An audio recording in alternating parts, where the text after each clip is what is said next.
please apologize me. So I'm not familiar with the Google Meet, but we will do it. Not an issue. Okay.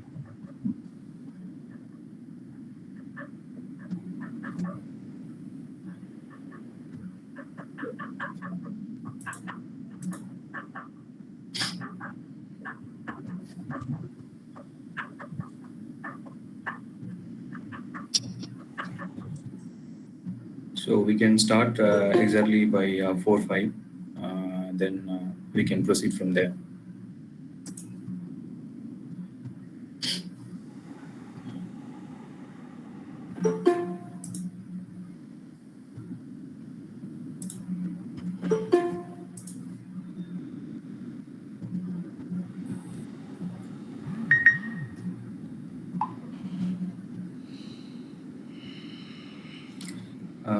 Any idea how we can record this meeting? Anyone know that? Actually, I am trying to find such option on Meet, but I'm unable to locate the one. Because somebody was asking, since they could not attend the meeting, so they asked for recording. So I'm trying for that option, but it is not available, look like.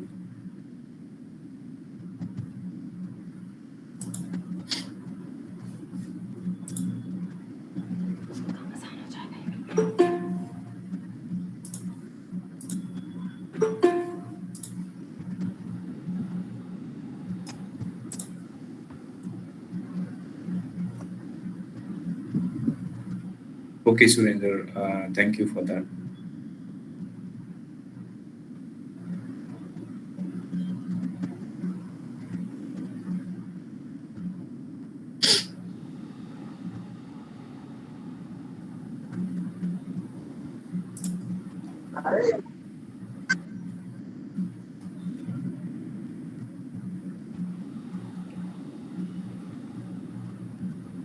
Now, instead of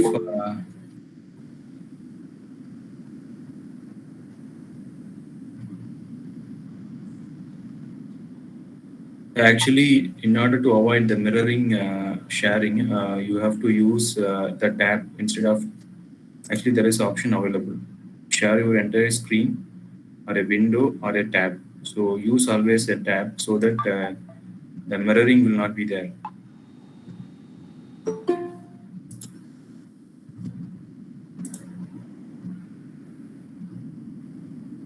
Okay, now I think we can start.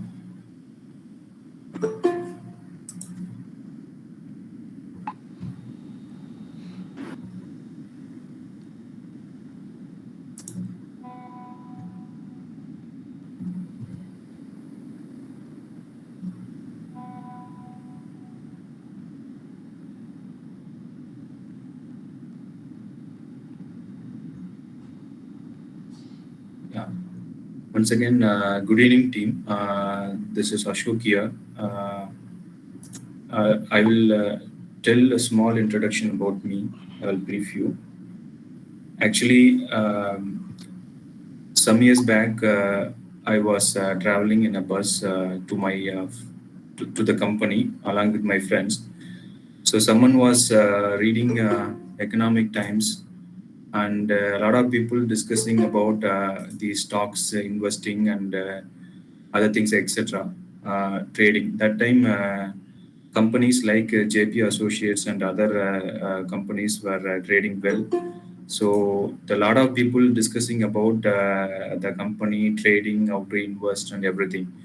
But that time I did not even know anything about investing and also anything about trading stocks, how it behaves, and how the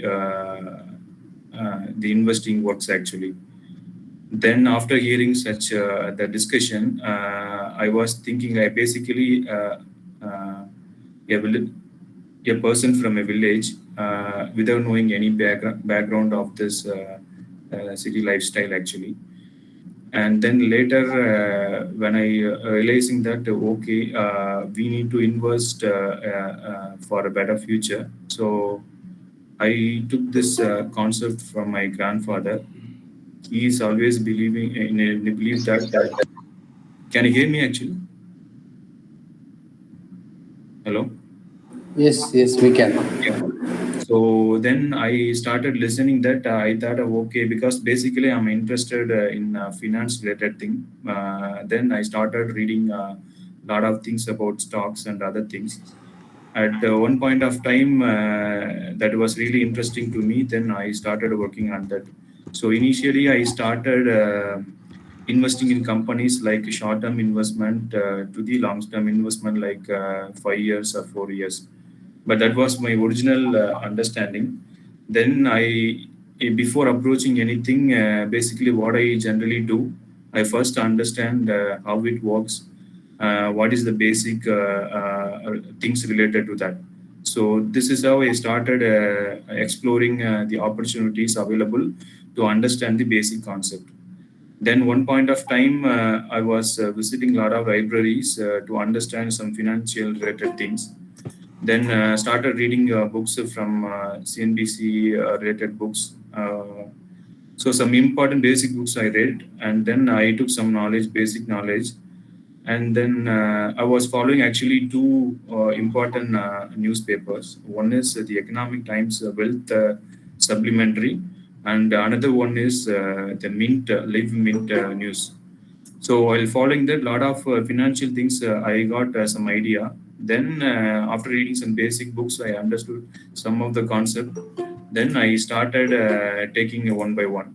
So during that time, I was only a short-term investor. Then I started investing only some companies, and then I got some better. Actually, I got better returns during that time. I started around 2000. Actually, trading I started 2010 itself, but some short-term investment I started around 2015 at that level, 14 and 15. And then so after short-term investment, I made money. I thought of concentrating more on the trading part than the investing part. Then during end of 2019, I was that means that my thought process were changing to concentrate more on the trading, parallelly the investing also that is happening parallelly. Then I started looking for opportunity. Then I started following a lot of people on the Twitter, and I found actually, as I said earlier, for any things I always observe first before jumping into it. So if you observe anything very closely, then you yourself can understand whether that person is reliable or that handle is reliable and they are doing really fantastic job, or they're just pushing you towards making money, so that you can understand if you follow any handle. Then while following that, I found two person. One is Dharmendra Kalar and another one is Shivkumar Jayachandran sir. And both masters, I was very closely following up. A lot of information I got it from them. Then when I got the webinar details from these masters, then I was very much keen to attend the webinar. But all of the sudden, I missed that particular Pondicherry webinar from Shivkumar sir. And then I was okay. Parallelly, the COVID issues also came. Then I started worrying at, okay, oh my God, we missed the good opportunity. Oh, when is going to come? Then all of the sudden, I got the online webinar details from Shivkumar sir. So immediately I subscribed that. Then I attended. I understood a lot of things there, and parallelly I was also taking the technical analysis course from another master, and then I started combining both these one, and then moving step by step. As everybody do in the starting of the trading, a lot of mistakes I also did. I without reading anything, without understanding the proper concept. Though I attended the webinar, whatever the things I learned in the first webinar, I started applying immediately, but something was not working for me. Then I made actually loss. Actually, two times I blown my account. I made loss. Then one point of time I was thinking, okay, let me quit trading and then concentrate on something else. But fortunately, I did not lose much money because I'm like a very cautious person, not take too much risk if anything is not known to me. So that's the reason I bet only smaller money, and then though I lost it, that did not affect me because, as Sivas are telling many times, only you, if you are afford to lose, you come to the market. So with that understanding only, I that loss was not affecting me. Then I started working on different things like, okay, for anything, if you want to get a successful in any career, at least we have to understand how it behaves, how it works. And because if you take our general understanding, I will brief you. First of all, we are losing a lot of money. Many people are losing a lot of money in options. So what is happening? If you analyze very closely, uh, we do engineering and we do whatever the field we start a career in a particular company. In the next day itself, you will not become a vice president of the company or manager of the company or manager of the department. Similarly, if you start engineering, the next day you will not become an engineer or you will not become a doctor. You need some time to invest in your knowledge before you get that particular position. So similar concept really helped me to think on it. And because each and every video I follow Shukmar sir based on the open interest concept, I got I got a lot of inspirations actually because the somebody knowing the market very closely can only tell this is the right way to make a career or make a trading. Then I whatever the mistakes parallelly I made that I was trying to analyze and form a rule before I proceed something. Then I formed some rules after some point of struggle. It is like then I decided, okay, let me stop my trading first.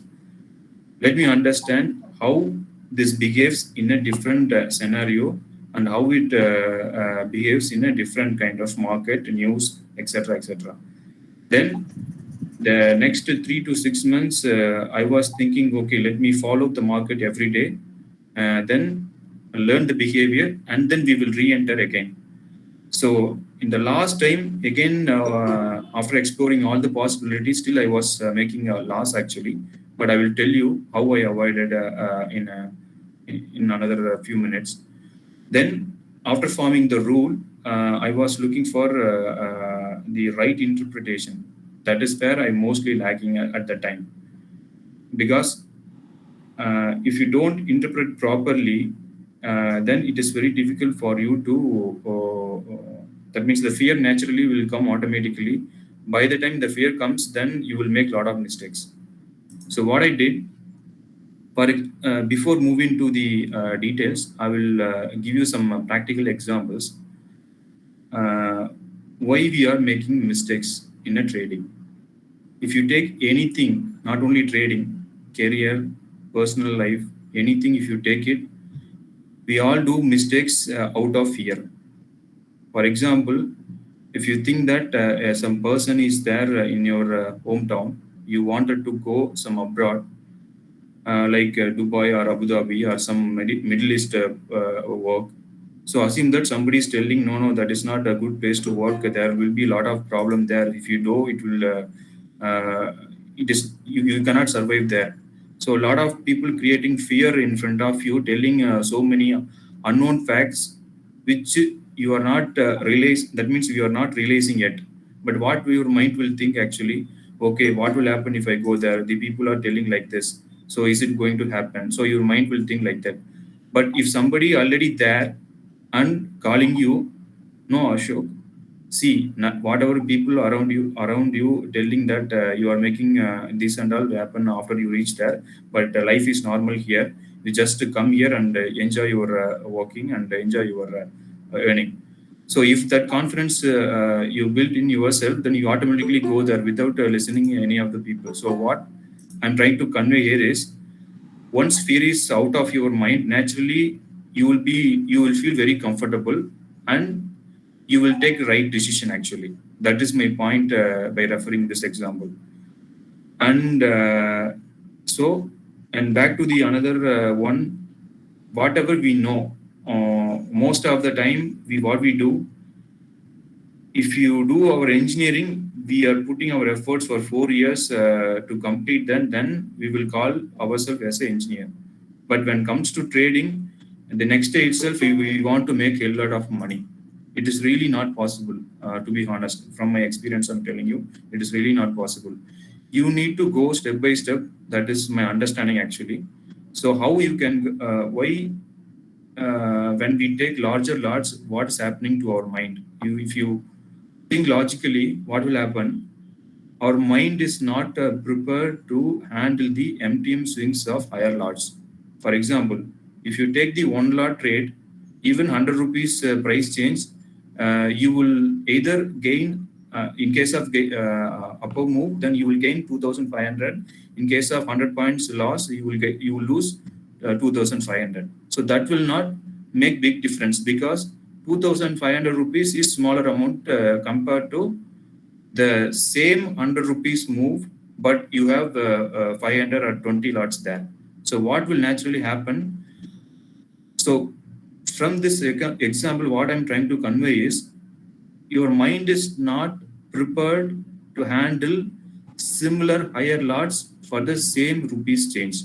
So how to prepare a mind to accept the MTM swing? For that, you have to go step by step. Prepare your mind slowly to accept, or to habituate your mind that, okay, my mind is ready to handle this many lots now. Then you increase your lots. So you have to go step by step. So when I started in the beginning, I was also doing like others, making 200 quantity or 500 quantity without taking any logic, just putting the money and fearing that I'm going to lose because MTM swing was very high. Then after some point of time, how to fix that? I reduced a lot. Then first I have to understand the concept. Then I will try with one lot, prepare my mind to handle the MTM swings for one lot. Then I want to be very consistent in that one lot for some time. And after some time, once my mind is ready to accept the MTM fluctuations of one lot, then I can shift to two lots or four lots. Then prepare our mind to accept that four lot. Just a second.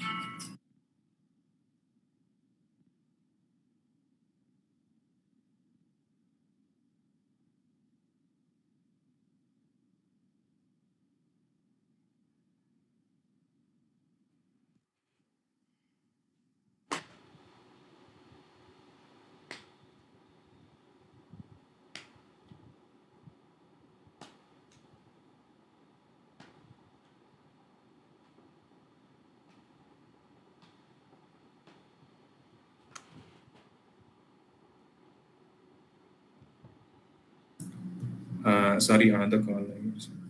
So when we have to prepare our mindset to handle each and every MTM swings, so then only possible to do that is go step by step. So so back to my question. That is one point. Back to my the second another point. So what you need to have what you need to create consistent money in index options. So options, you already know how the behavior is. For example, if you take a particular trade, first there should be some logic involved, or there should be some conviction involved before you taking a trade. But how to develop that?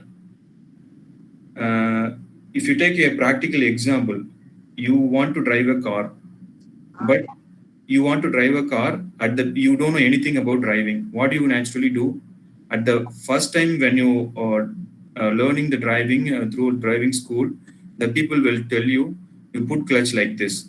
When you start pressing the clutch, our mind paying attention to the foot by pressing the clutch. Then when they ask to shift the gear, our mind will go to the hand and thinking that whether I'm shifting the gear on the right side. Then when they say apply brake, then our mind will go to another foot and telling whether you are applying the brake. But what will happen after you practice some time? without paying attention to hand and food and everything, something happening automatically by you are just observing what is happening on the road, and the rest is happening automatically without your paying attention to hand, leg, and brake, clutch, everything. So similarly, it will be difficult for you to start at the beginning. If whatever you do trading, you start a career in a company, you learn driving, you start in a course in anything. At the beginning you will struggle, but once you start without losing confidence, once you start building that learning in you, one point of time, like the driving is happening automatically, the things also will happen automatically. But certain things need certain time. For that you need to practice. So how to practice then? You know the basics. Then before, suppose if I for example, if you want to develop a good relationship with somebody, what do? You go and talk to him, meet him, her, or in person, and you started developing that relationship by meeting regularly and everything. But you cannot make any relationship successful in one day, right? So similarly, why the relationship is going good? Maybe you are thinking I'm deviating from the topic, but I'll come to the point. Why the relationship is working? Because you understand by having the talk, by taking in-person meeting, you are understanding the other person's feelings and other etc etc. Then that is helping you to have a successful relationship with the one friend or whatever it is. So similarly, anything you do, first you understand. Like driving a car, you know, if you put first gear, it will work like this. So that is naturally coming after some kind of practice. Similarly, you first understand how this is working. Then you started. You start the next step. So when comes back to trading, if you take the first trading, first you have to see what are the positions they have created, what is the current situation. So like FIA, which side they created the positions, which side they did not creating the positions, what they are doing if they gap up, what they are doing if they gap down to the previous positions. So if you apply different concept during the market time, then naturally you will not make loss. You will not. You can make consistent profit actually. So again, back to the same example. For example, suppose if you are standing in front of a flame, which is having some lower length flame, you are standing, you can observe the heat actually. Okay, you are standing in the same place, but somebody rising the flame, will you observe the heat? No, because the flame is higher. You will feel the heat more, so you have to step aside. That means you have to move away from the fire because the flame is rising. Similarly, when the somebody lowering the flame, you can get closer to the flame because the flame is very less, so heat is very less, so you can come closer. So similarly, you, while following the data, you will understand very clearly this is the right time I can build a big quantity, but this is the right time I have to stay light, and this is where I can buy larger lots and then stay cool, and this is where I should not touch because the flame is very high. So you have to step aside, but if you step aside and observe the highest flame, how it is behaving, then that will give you some kind of learning so that you will learn the art. Once you learn the art, you will also handle the highest flame. So connecting to the practical trading, so similar to the flame, you have to know at one point of time when you can bet higher, when you can bet lower, when you can take larger lots, when you can larger risk, when you can expect smaller points, when you can expect bigger points. So this will naturally come once you know how the flame is behaving. Okay, that is one practical answer. So you have to know when you should bet high, when you should low, stay light. Sivasa sometimes always keep telling, stay light team, don't trade now, because the own learning by him created some conviction that is telling him that this is not the right situation to make big bet, so stay light. But what we do, the conviction is missing in us. That is the reason we don't know the risk involved in that, but we bet big in that and losing heavy money. So always know when to bet high, when to bet lower. So that is one point. And another one is in trading, as Sivas are telling many times, losing also is part of business. Losing also part of business. For example, if you take any practical thing, somebody starting a business. So everybody, do you think that everybody whoever started the business making progress in a straight line? No, because sometimes they will make huge money, sometimes they will make less money, sometimes they will make loss, and then again they will back to. But if they have a confidence that yes, they can make slow and steady money, then they will not worry about this smaller loss. Similarly, when it comes to trading, don't worry about your loss. Actually, I was also worrying a lot of thinking about the loss one point of time, but repeated OIPulse commentaries and repeated OIPulse videos on YouTube and repeated information from Siva sir, I learned a lot. We should not worry about our loss. So rather, we can put our efforts to learn more and understand better, so that whatever the loss we were making or we have been making, that we can come out of it. So back to the practical example, assume that uh, you are investing something. The next day, one basic thing actually. Uh, just a second. Yeah. So, and one more thing. Suppose you have a shop where you can sell some products to someone as our general public, and you have some profit margin in that. Like, suppose if your product rate is 100 rupees, then you want to sell it at 200. So, but do you think you can sell 200 rupees profit margin to everyone? Really not possible. Some people will bargain with you, and no, this 200, this is not working out. I will give you 50 rupees extra. So that means you will sell at 150 to someone. But if you take the similar one to somebody, maybe no, not 50 rupees, I will pay you only 40 rupees. So 140 rupees, 110, some will take 200 exactly. But average, what you will be doing? You are making profit. Similarly, sometimes you can make bigger profits. Sometimes you can expect bigger margins. But sometimes you have to stay light and expect smaller quantity only, because not every time you can expect similar points. So if you connect everything what is happening practically to the trading, you will get a lot of understanding and clarifications. So when practically it is not possible to sell a product to everyone at 200 rupees, why we are expecting 100 points every time in all the market? We should not expect. So in order to understand this is the point I expect in that particular scenario, first you have to be very clear on the data front. So when data is telling something is not very clear, then there you should not expect 100 points or 200 points. So better you expect 10 points. 10 points is not smaller points in my point of view. 10 points, whatever you are getting more than you invested, that is big money.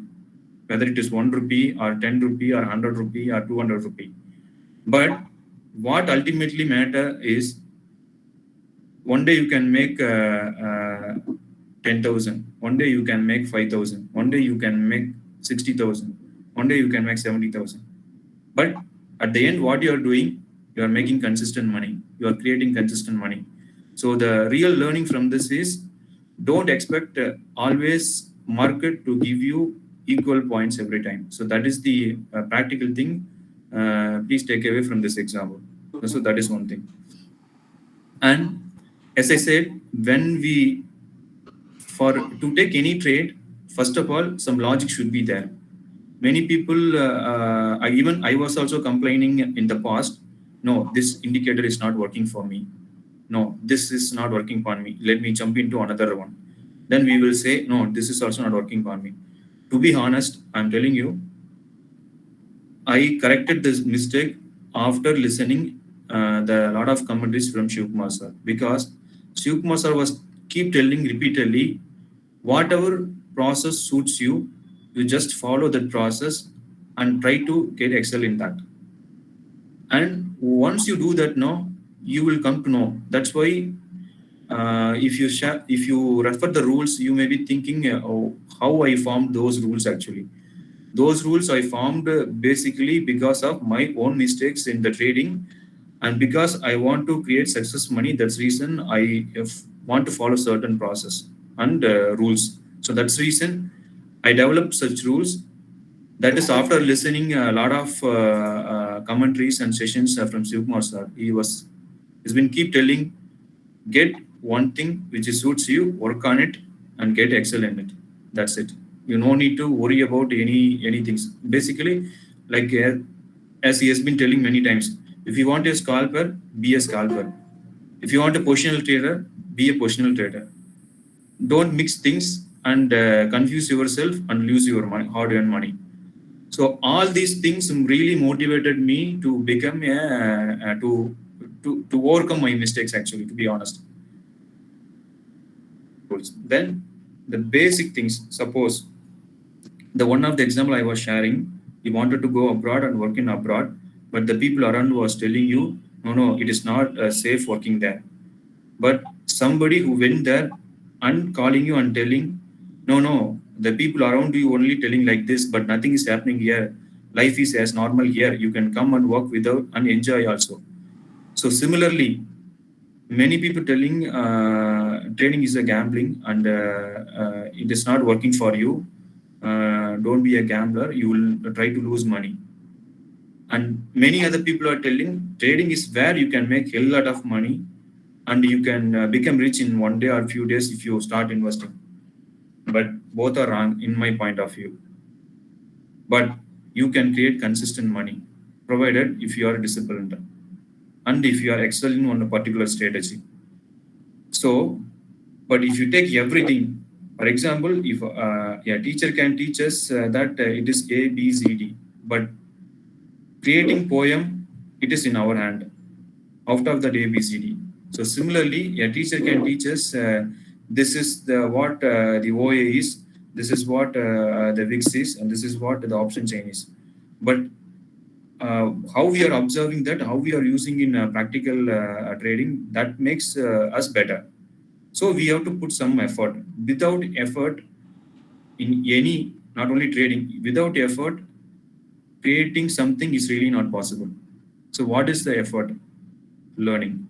How we can learn? By putting efforts, understanding the concept, everything. So that is one thing. And the another important, I will come to the steps one by one, but you will understand one point of time why I am referring all these practical examples. So you will come to know. So the next one is theoretical plus practical. There is some difference is there. Whatever you learn theoretically will not help all the time in the practical scenario. For example, if somebody is scoring first rank in a college or school, the person will be, I have seen many person will be still struggling when they join in the companies and the other field, because the same field, if somebody is scoring or not even pass, they are making big things in a practical life, because every one of you have some power to handle the different situations and some strength actually. So similarly, why I'm referring this one, I'm telling you, maybe you will be learning something out of reading books, out of attending a course, and out of attending seminars, everything. But have you ever, whatever you learned, have you ever applied those learnings with your practical knowledge? Most of the time, we do, including me, I did not do actually. But if you start observing that things in the practical work, then you can correct between the theoretical versus practical. So what I'm trying to convey is, you joined in a company, there one job will be assigned to you. At the beginning of the career, the whatever the smaller job you will get at the beginning, it may be look a big job for you. But after certain years of experience, or 5 years or 6 years, if the same job given to you, what will think? Arey yaar, this is very smaller job. Why they are giving? It's not even worth. Like, you took a syllabus in the second standard. That time you felt it is really difficult. But now, if you take the second standard syllabus, do you think it is worth for you? No, because that experience gave you something better, knowledge or skills. So that's the reason you are telling that is very simple. Similarly, Siva sir also telling this one point. If you stay long in the market, you will understand better. You will understand the learning. That skills will give you some kind of conviction, which you cannot get it any of the trading, sorry, any of the seminar, any of the theoretical knowledge, any of the things. So what my point here is, so give some time to develop your skills, which will get you some confidence, that will create some conviction. That conviction will take your fear out from your mind. Once that fear is out from your mind, then naturally what will happen, after trading, after taking trade, your hands will not shiver, and you will not panic because it is going against you. Instead, what you will do, you will add more in that particular direction, because that the conviction and learning gave you confidence that no, 100% out of 100%, 95% is this is going to behave like this, because I spent some time to understand this behavior, so I know how it will behave. It is like taking a horse, and if you approach first, then it will kick you, because the horse, you are new to horse did not know anything about you. But if you start getting closer, then one point of time you can handle the horse, then it will take you wherever you want to go, because you are given sufficient time for the horse to understand you, and you also spend sufficient time to train the horse to your benefit. So both spend some time to understand it, then now wherever you want to go, the horse will take you to there. So similarly, you give some time to understand these all these concepts, and then it will come to your wherever you want to go. No, like how much money you want to make, you can make, provided you give some time to learn and do the practical knowledge and correct that with the theoretical thing. And then every day, step by step, you will show the progress. But many of us, including me, want a straight line progress in a trading. Like, I make 1,000 rupees now, next day I want to make 2,000, the next day I want to make 4,000. So nobody can make that. I'm 100% I'm challenging on that. Nobody can make straight line progress. If you take in our real life also, whatever you do, nothing will be in a straight line. But when it comes to trading, we all expect, we want a growth in a straight line. Really not possible. So what I'm trying to convey is, someday you can make profit, someday you can make loss. But loss, as Siva sir said, loss is part of the game, and loss is also must happen, so that we can learn good things from the loss, that we can put it in the next better trading. So what my point here is, you don't worry about loss. You always see to that whether you are moving, you are progressing slowly, inch by inch. So go step by step. Don't expect everything to happen on overnight. I was also expecting this, but then when I realized, after taking a lot of courses or commentaries from Siva sir, then I realized, okay, let me stay light, let me practice my mind to accept MTM fluctuation for one lot, and then I'll slowly increase. Let me be consistent before move to the another higher lots. Let me be consistent with one lot. Then you move to the next level of handling 2, 3 lots or 4 lots. Make your mind to set that particular run. Then be consistent. Then go step by step. And meanwhile, you will learn when to take trading, when to avoid, when to skip, when to take higher lots, when to take smaller lots. So that you will come to know. It is like you want to drive a car on a highway. Suppose if you are taking a car, you want to go to Delhi. Do you think that all the way till you reach Delhi, you can drive at 100 km speed? No, right? You cannot drive a car from the beginning to end at same speed. Some obstacles will be there. You have to slow it. So the speed will come down to 70 or 50. Then there is no obstacles in front of us. Then we will throttle our speed and then accelerate our speed, and then we can achieve greater speed, more than 100. Similarly, you make 1,000 rupees. Next day, when there is no clear way, then you stay light. If there is a clear way, you can make 10,000 rupees, then stay light. So similarly, so when everything around us practically happening like this, why we are not following in our trading? That is my question actually. Why we expect everything good in trading? So that really not possible. This is how nature of law. Nature of law designed in a such a way that any progress is not a straight one. All progress will always ups and down like this. If you take one, suppose if you are trying to save a money, 50, you save 10,000 now, next month 10,000, next month 10,000, and next month 1,000. So you have saved almost 40,000. But in the fifth month, you are getting some sudden expense. You are going to use that. What if you don't save anything? You will struggle there. What my point I am trying to convey out of this example is, when you prepare something in advance, naturally you will not worry when the issue is happening there. You saved 40,000. That's the reason that will not pinching your pocket. That will not disturbing your basic life when you face some issues in the fifth month. So similarly, if you take some planning, if you go with a plan, so this is how yesterday the position they created.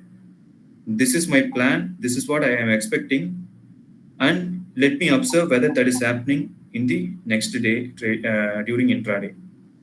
And if you start analyzing like this wholeheartedly for 1 month, every day, without missing any continuity, I'm telling you, you will not make any loss. And back to again the same example. So why we need a continuity? Suppose you want to you are working for a company in a particular department. You already familiarized yourself in and out pros and cons of the department and the work you handle. But you are shifting to another company with the same department where you earlier worked, then the job will be easier for you. But due to unavoidable situations and due to things which is not in your hand, you are going to the different field completely unknown to you. What will happen? That one thing must be there. Okay, it doesn't matter whether you are shifting to different field or anything, but if you have the will that, okay, I also started in this company without knowing anything, but after 5 years I did many things. With the same mindset, if you approach the unknown area of different company, then there also you can perform well, provided you have the confidence in you. So, but if you put you in the same job which you handle earlier, you will not worry much. But if you put in a different thing which is not relevant to you, or which is unknown to you, naturally you will feel the fear is coming. Similarly, if you know what is happening around in trading in around data, then naturally the fear will not come. The fear will come only things you do not know. That also you can handle. As I said, you can handle well, provided if you have the confidence in you. So when something is not unknown to you, don't step away from it. Yeah, when one of the important things was I keep telling, when somebody can do it, why we cannot do it? Just think like that. Then you will get the answer. So so these are the example I am trying to connect with the practical example. Now we will move into the 7 steps how I do normally. I will share my screen.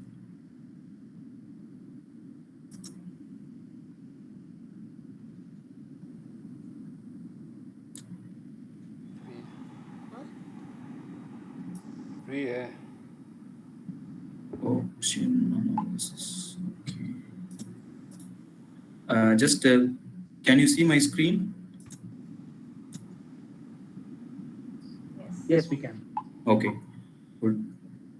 So where to start actually? I'll tell you what we do. As I said, first we have to understand what is there in the plate, like where the position created earlier, what end of data is telling to us. To understand that, we will go to here. I will take one more thing before that, how to read the participant-wise OI data. Just a second, I shared the wrong screen. I will share the right one now.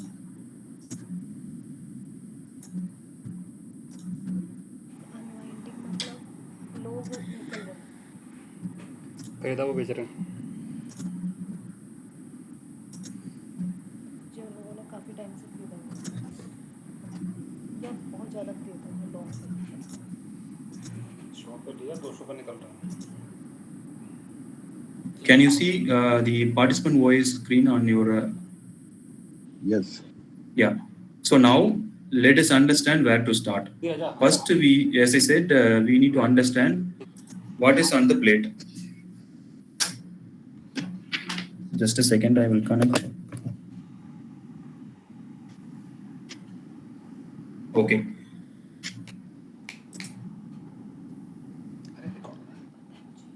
Okay. So now here, this is the last Thursday's end of the data, and this is the data for trading coming Monday. Okay. So let me explain how to read this. Okay. First, if you take the today's activity here, this is long and this is short. This today's activity means last Thursday's activity actually.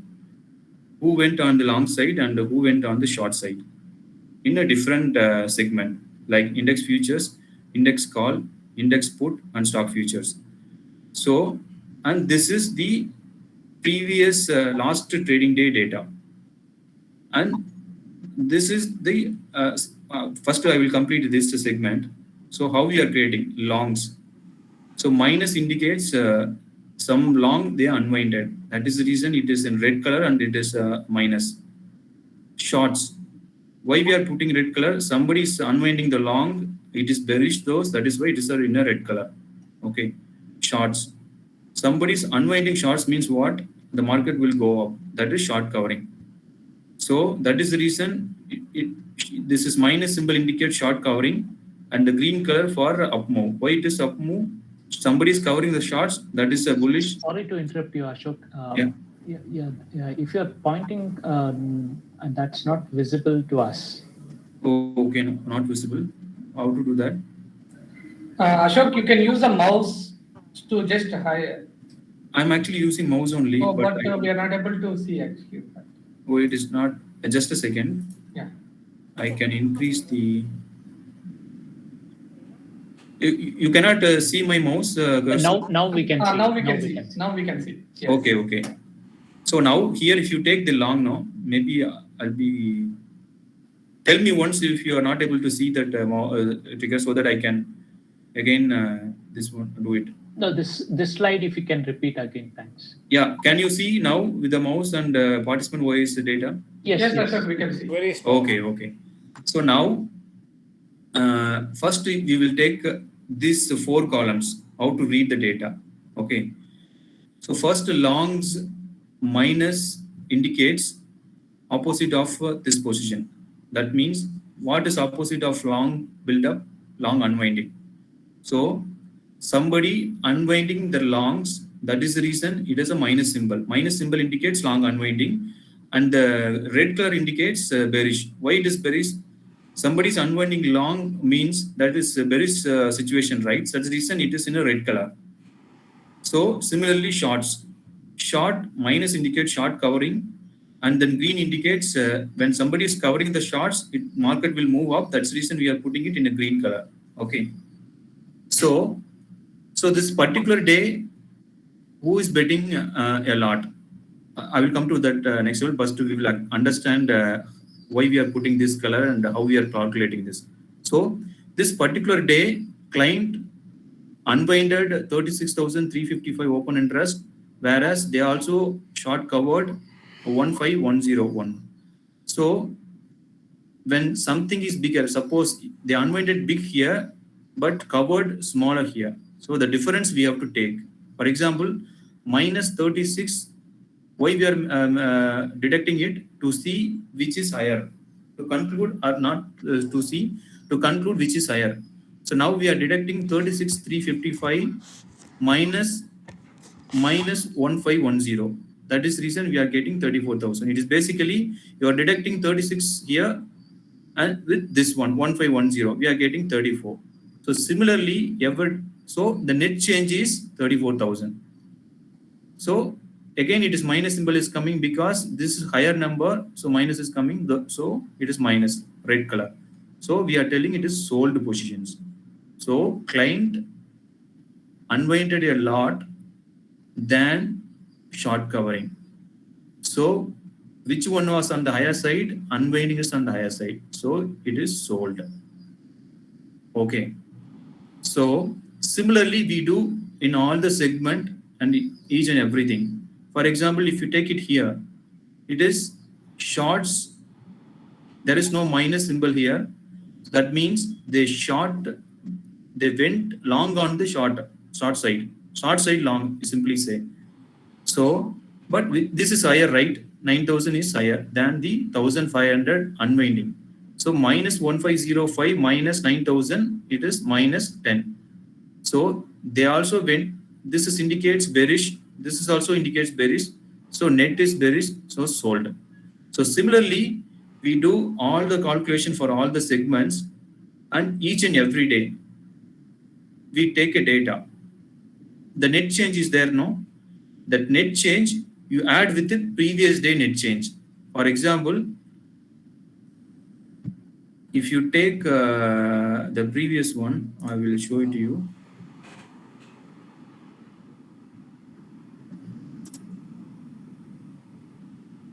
Can you see 53 here? So that 53, you can also see there. This 53, 357, you can also see there. That we are shifting it to, what is that? Yeah, 53, 357. So we do the calculation that minus 34, 845, we are adding with 53, then that net we are putting it here. That is 18,000. Means the 53,000 long side, some retailers booked some profit. That's the reason how we are telling they booked the profit, because it shows minus 34, 845 sold. So that means the earlier portion they sold here. So that's the reason when we add this 34 with the 53, you will be getting 18. So from this data, you are telling retailers sold their longs. That is the final interpretation. So first, if you know how the calculation is, then you will understand how we need, how we should interpret the data. So similarly, if you go one by one, and you will understand why we are. So basically, what we are doing here, add the net change with the previous net change, and keep summarizing the data to understand whether they are booking the profit slowly or whether they are creating the position slowly. For example, if you take first 67, then 79, then 53, then 18. That means 67 to 18 it is reduced. That means the retailer slowly coming out of the long position. So if you take here stock futures, what FI are doing here, 378, 365, 385, and 394. That means they are slowly building position on the long side. If you note closely, if you note very closely.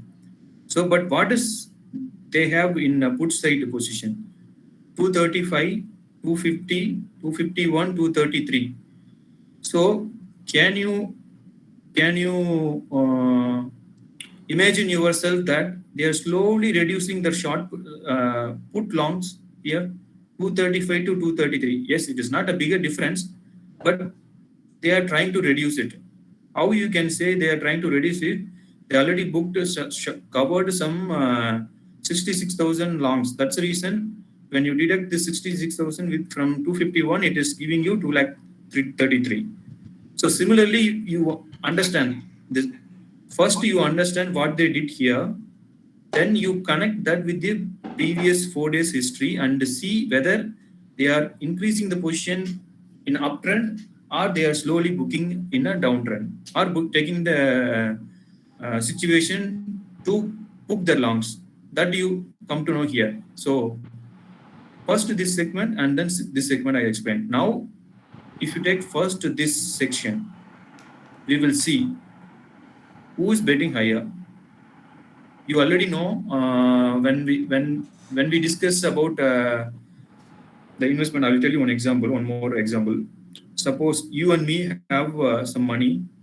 If you want to take a market order, suppose what your intention is, you want to create a candle that is visible to everyone.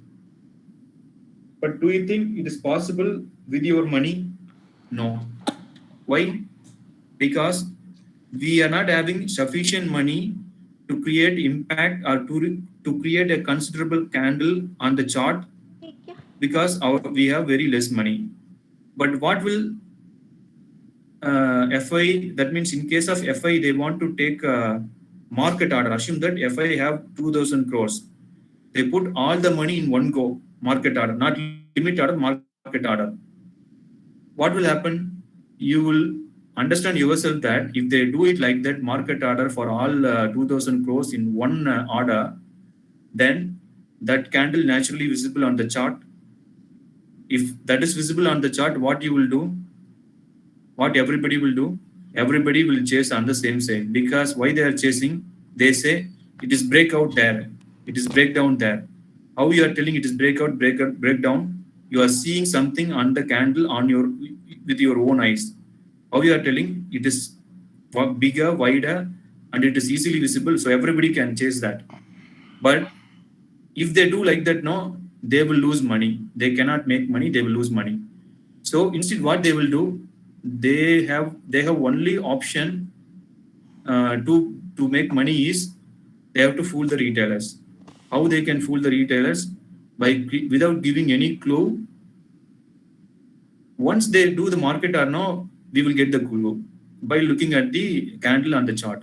But if they do, they cannot make money. For that, what they do?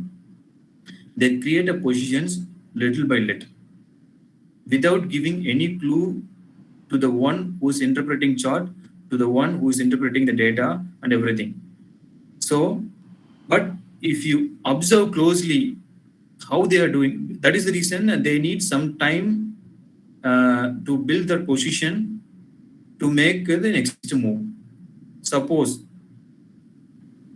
why for me it is sideways means it is not somebody wanted to take market, keep it silent. The sideways means either it is distribution or consolidation.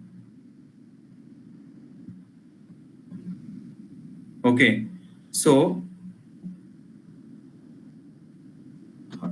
hello. Yes, we can hear you. Yeah. So either when sideways means mostly they will build the position there instead of uh, that is where the slow position buildup is happening. So that sideways we will know how to identify that the sideways or not. For that you need to have continuous follow up with your data and other things. So that will give you some guidance. So here for that first you have to understand what it is on the plate. Now you will come to know which side they are trying to build. For if you take the example here, so what is the highest number? One more thing I forgot to tell you before I proceed. So they need some time to build their position in order not to know the retailers that which side they are taking it higher. And also on one of the meeting, I understood from Siva sir, for sure that some FIA or HNI definitely they will have some coordinations between them. DI, okay, DI, I'm going to take out the money from the market. DI, this time you come and buy so that you can save your market, so that we can also get exit in the market. So what they will do, definitely they will have some understanding. I'm sure 100% on that. But we as a retailer, we are separated. Like we are not having any connectivity. Okay, this is our plan, retailers. You buy everything at one go. But naturally, practically, it is not possible because I, the system itself forcing us to isolate from each one. If you share no, then they will call it as cartelization or share trading or insider trading. Everything they will name it and put you in jail. But we cannot do that. But why we are separated? No, because of the reason if you join together, then that will make big impact, and then they cannot make money. So that's the reason. By purpose, the design itself telling us we are separated. So, but they have some coordination. So since they are coordinating well, why we are always looking at FI and HNA data is because they are coordinating well between them than client and DA and other things. So client is always a scattered retailers. The FIA, DA, HNI as coordinated, well-planned people who is making money. So that's the reason we always focus on the FIA and HNI. Now we will understand why I'm referring that example. You will come to know.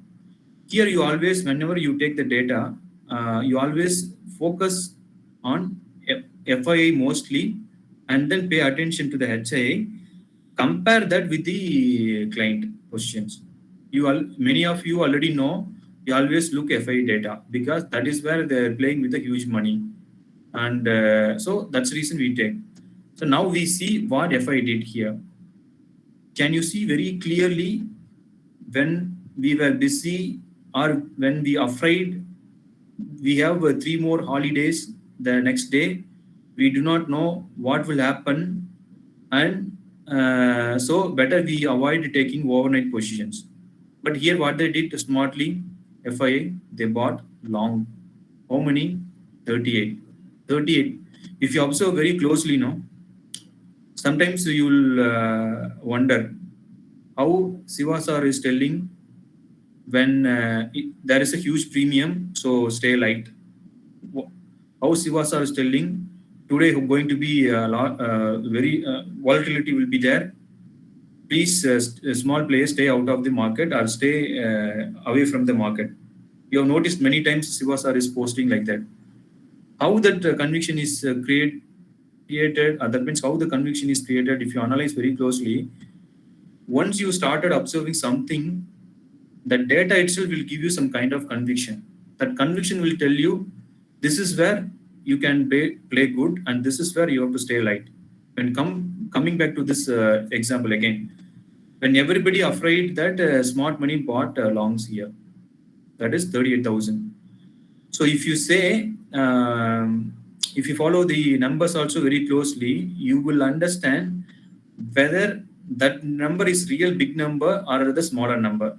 Since I'm understanding, I'm reading the data for many months or years, I will say this 38,000 is huge. actually considerable to the previous positions. It's 38,000. They did well, actually. So they created some long positions. How we are telling it's long positions? It is showing 38,000. So if you add that short positions, 38,000, they also created long. Parallelly, they also covered the shorts in the index futures. So what is the net change? 49,000. How we are arriving net change? 38,092 minus of minus 11,645. For example, like this. 38,092 minus maybe how we again mine. Okay, maybe I cannot add it here, right? Maybe I will use Excel. It is like this.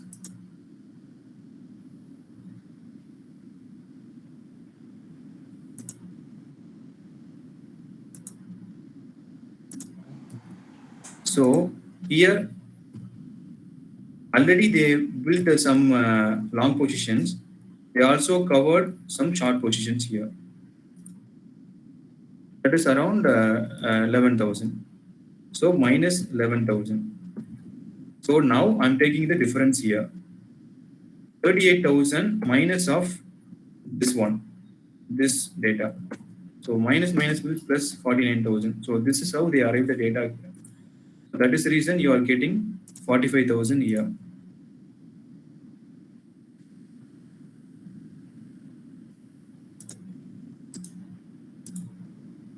Here that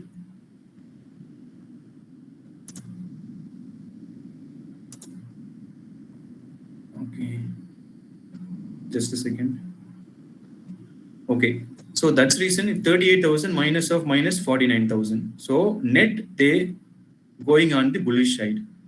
So that 49, if you add with the earlier similar calculation, the 79,000 we arrived at using Wednesday data similar to this.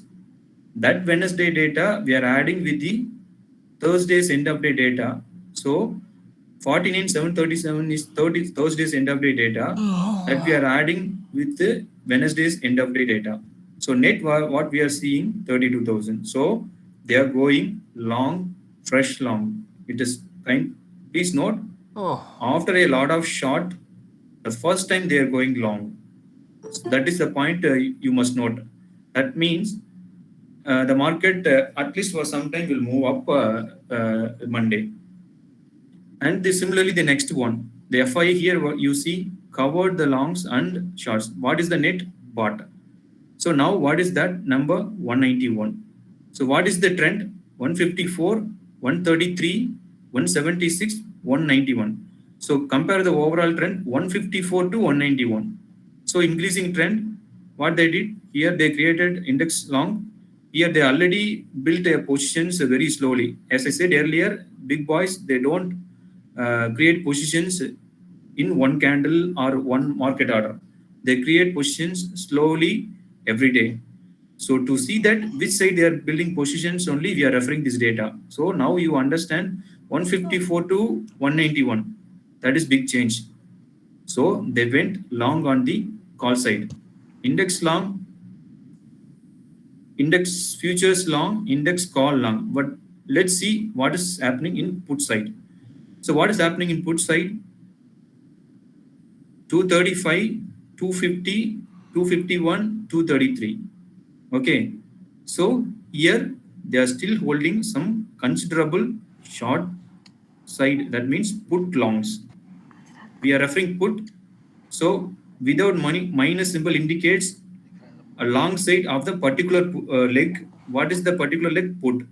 So minus means if it is minus there, that is long, short covering or long unwinding.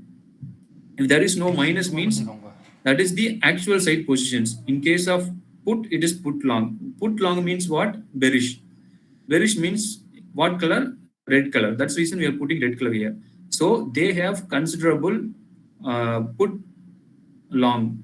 So we will come to again FII on the stock futures. Now you see what is happening here. 378, 365, 385, 394. But since they are almost maintaining the same longs here, so the conclusion is FI going long in the index futures, index call, but they still have some long positions index put, and now they have some long positions in the stock futures. Here you have to see always minus indicates, as I said, minus indicates either unwinding or short covering. Here it is unwinding. Why? Because long build up, opposite of long build up, long unwinding. Short covering, here it is. Why? Short minus indicates opposite position of this. So short build up, opposite is short covering. So minus. So here just they covered earlier positions instead of creating fresh positions. Here they covered earlier things instead of creating fresh things. That also you have to see. You always see whether they created fresh or covered from the earlier positions. So here what they did, they created fresh positions. Doesn't mean that if somebody wants to take market higher, they will not just create fresh positions. So this is how you understand the data. Now you understand FI bet going long on the futures, index call, again they are going on the longer side because the trend is telling they have sufficient long positions. Index put, yes, they have some downside long positions because it is put. That's the reason we are telling downside. But they have sufficient considerable longs in the stock futures. So what, now you read the data. Conclusion, what the conclusion is, data is now bullish. We look to buy initially, we look to sell only if gap down sustains with a long unwinding. You got the point, right? So this is how you first understand this step. This is the first step. You see, once you are clear with your first step, no, then we will move to the next step. What is that? That is where I'm telling you. B. I will share one more screen. Future. Check करो कहाँ Sorry. ये लो Can you see option chain now?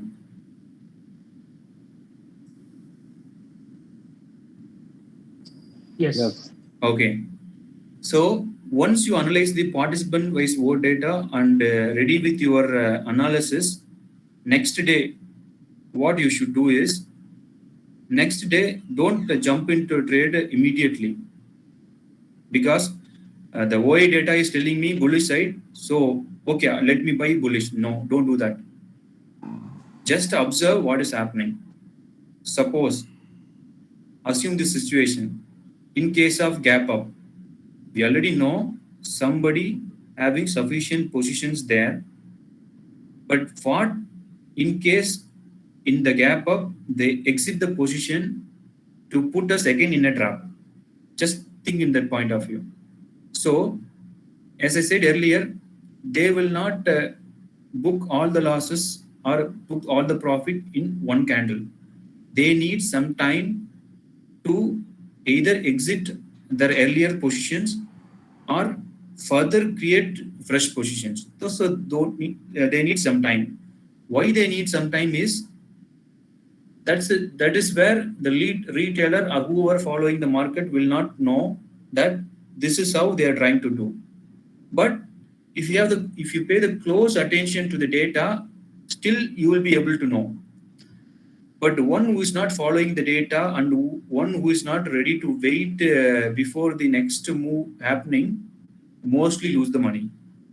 So that's the reason I always post in our group that always observe before you jump into the next trade or whatever it is. So first, and back to the point. So you got something from the participant OI data. Now, what you should do next day when the market opens? Okay, I will tell you how. First, you see when the market opening at 9:15 at 9:20, you just open option chain. Suppose if you don't have this volume column here, whatever.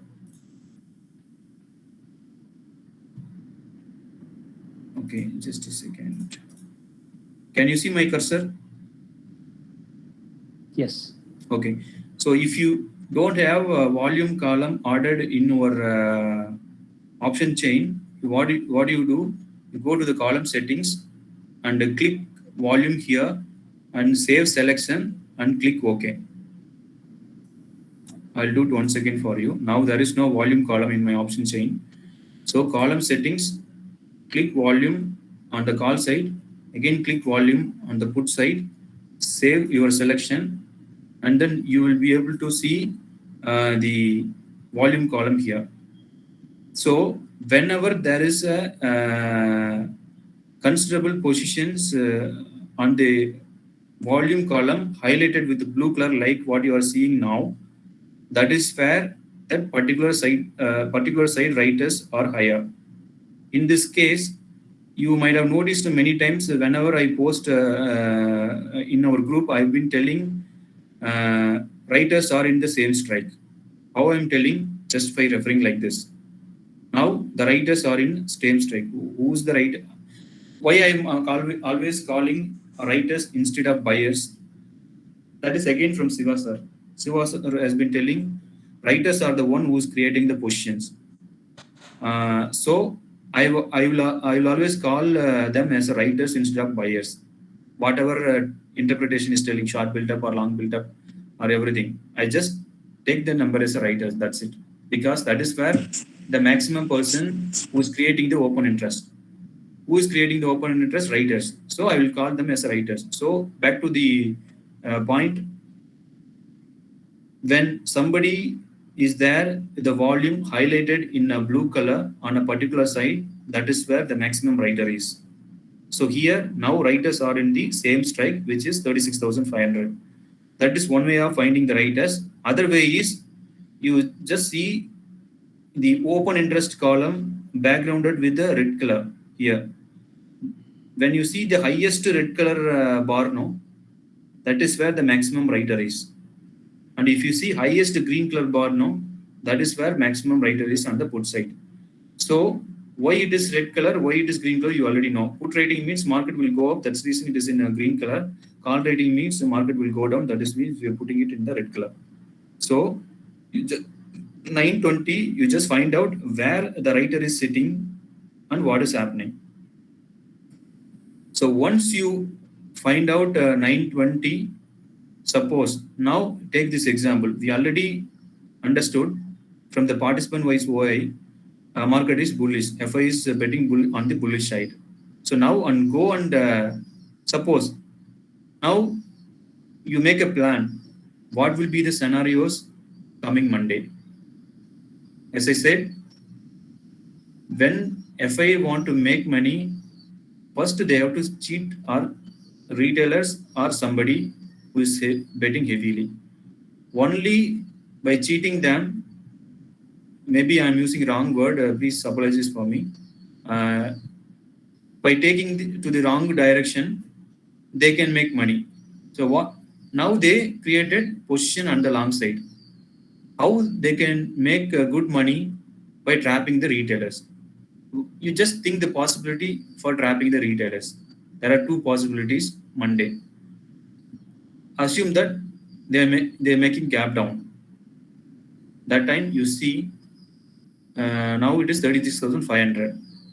So they are taking the market lower by gap down to 36,000 and keeping it there. And they will make a candle like it is a down move again. Down move. But what they do, by seeing the gap down, most of us will chase PE long side.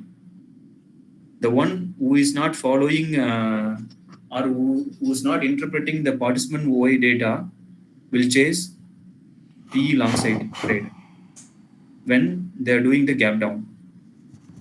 But while assume that they are taking gap down to 36,000 and keeping it there constantly. And all of a sudden, they are giving one down move and then making it again on the upside. So in that case, if you connect that fake down move and upside with the participant wave data, you will come to know they're trying to trap the retailer. Once they trap, no, then only they can take the market quickly to the higher side, so that whoever betting on the put side will be in a trap, and whatever, then they can make big money. As I said, assume that they have 2,200 crores of money. They already invested 2,000 crores in the market during the consolidation or distribution. Now, using that the last 200 crores, they are trying to make you on the wrong direction.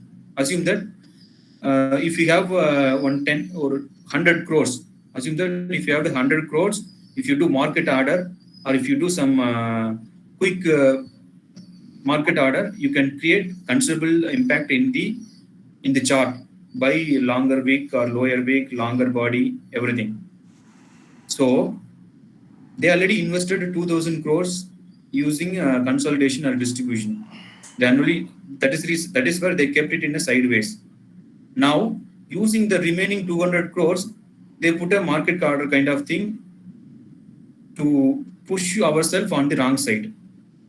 But again, the same, using the other money, if they take it market higher now, most of us retailers will chase on the wrong side, because that another candle is showing downside move. But originally they built a position on the long side. So when they take us to downside using the 200 crores, they will bet again using a higher amount, they will take the market higher. So what my point here is, assume that the gap down, in the gap down, you have to observe whether they are exiting the previous long positions or keeping it in the same level, instead of exiting, whether they are adding fresh longs when the gap down. So as I said earlier, they cannot do it just like that in one candle or one one market order. They build the position slowly.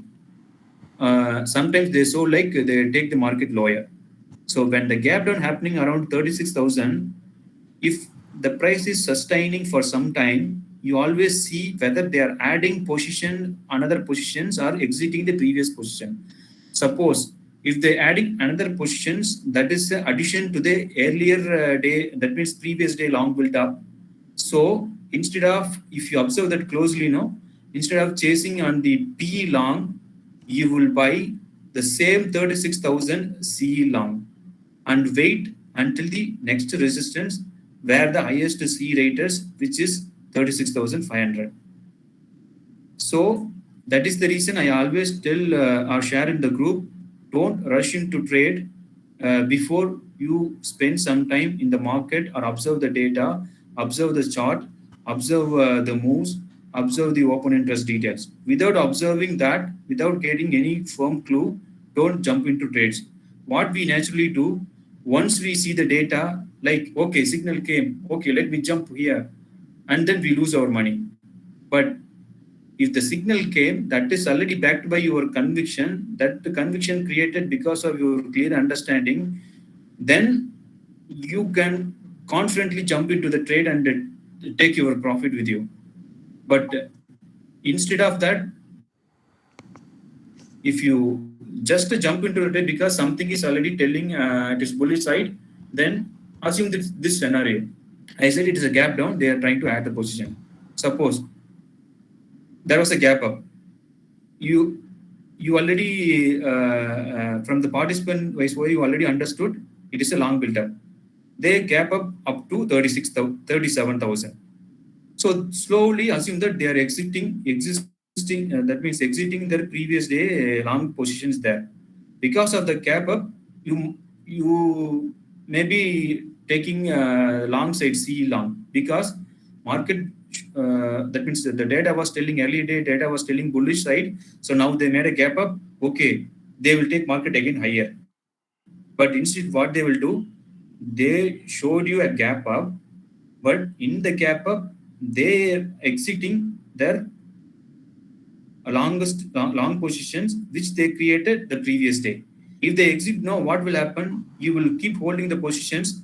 Now, by the time during the gap up, they would have bought some lower strike short positions, So they will start moving towards that. You will panic because you chase the gap up, and you will lose your money if they move it in the again back to 36,500. So in order to know whether they are adding the positions or exiting the previous day position, only option available for you is to observe for some time to see the clue and to see the data and to create conviction yourself. Once the conviction is created now, then everything on the same side, then you bet your lots, and then once it is moving above your buy price, keep trailing, and once it trailing stop loss hits, then you are done with the trade. That's it. You wait for similar opportunity next time, and then when it is coming to you, take it, trade it, book your profit, stay calm, wait for next opportunity. So if you go these steps with the discipline, then I'm telling you, you will not lose your money in options. But what you do normally, gap up, okay, let me buy CE long. Then when it is moving opposite side, you will lose your money. Then what you will do, okay, let me take the previous loss, let me bet bigger. Then again you bet on the same side with a larger amount, then again you will lose money. Then again you will fight with the same side, and then at the end of the day, you will make a loss. For that only, it is most important. Whatever data you are reading doesn't mean that it will take you to the right direction. But there you can do one thing. Whether they are holding the position in the gap up, you question yourself when you see similar data next time. When they went bluish, no, try to see that whether it is flat opening or gap down opening or gap up opening. In case of flat opening, that is good opportunity because they already created a long side position. So flat opening, they will make a small down move, and then they will again make a up move. So, but if it is a gap up opening, always question yourself whether the previous day positions they booked or they are not booking it. So if you ask question yourself, then you start looking for a data point in that angle. So once you started looking data in that angle, you will come to know which side they are trying to do it. Then most of the time, if you do, and you will be on the right side. So this is how you do. So what you do, once a participant OI data, next day go and check the option chain at 9:20 and try to see where is support and where is resistance. So you might have noticed I've been telling support as per OI it is 36,000. Support as per resistance as per OI is 30,000. So 36 means OI I'm telling supports might have the periods heavily had a positions there. That is the reason I'm calling that as a support. Here support 36,500, resistance also 36,500 as per open interest data. So this is the second step. Once you see the data, you already come to know this is support and resistance. But as I said earlier, you have to observe for some time to see whether they are creating positions or adding positions. How you can see that? That is where your next step is.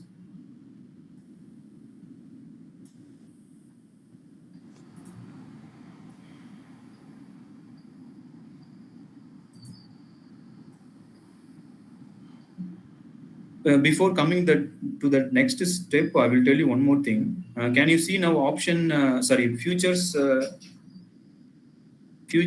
OI analysis? Can you see now that screen? Yes, sir. Okay. Yeah. Here, one point is No, the slide is not shared. Shared. I think I've shared. The OI analysis, future analysis, can you see that on your screen? No. Yes, we can see. Yes. It is there. Actually. Okay. Before coming to this, I will tell you what is the futures and options. Why we are calling it without the future, there is no options. Without options, there is no future. Many of you already know futures and options created for hedging purpose, to avoid the risk which they already have in the cash market. That is the reason this instrument is created. So that means what? Without futures, there will not be any options. Without options, there will not be any futures. That means both are interconnected. How so? Interconnected means what they will do. Sometimes they keep positions flat in the future by adding positions in the put side or call side in options. They try to influence behavior in the future. So similarly, sometimes they keep options at a constant phase or constant open interest, but by doing a lot of positions or open interest on the future side, they will try to influence the option prices or behaviors. So that means they use both instruments, and they use sometimes kept one of the instruments silent, and by making other positions in other instrument, they will affect the other one. So that is the reason it is we are calling it as futures and options together. So that means what you have to see both these instrument while reading your data. Assume that you want to fight with a big person. The person is stronger than you, but you are weaker. But if one more person equal to you joins with you, you can beat that highest person. That means the one who is already stronger. No, if you fight alone with him, it is difficult for you to beat him because he is stronger than you. But suppose if one more person is joined with you, who is having equal strength similar to you, but if you combine that equal strength and fight with the person who is already stronger, that person will get weaker because both of your strength and other person's strength is more than that the other person's strength. So similarly, when there is a gap down,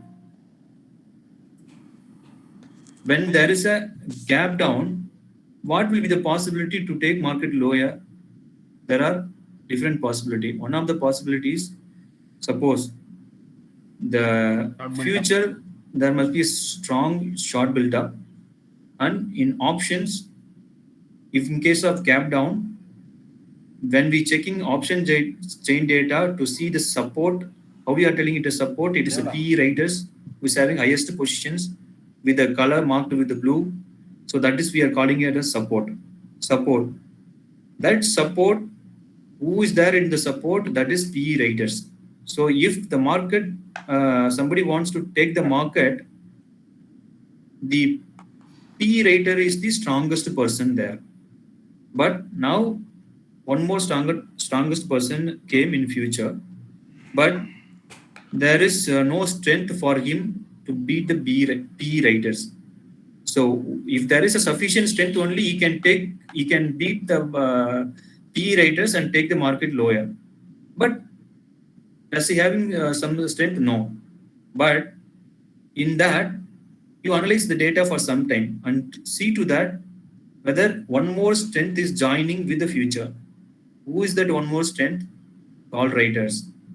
Try to see if call writer is adding bigger positions along with the short positions in future.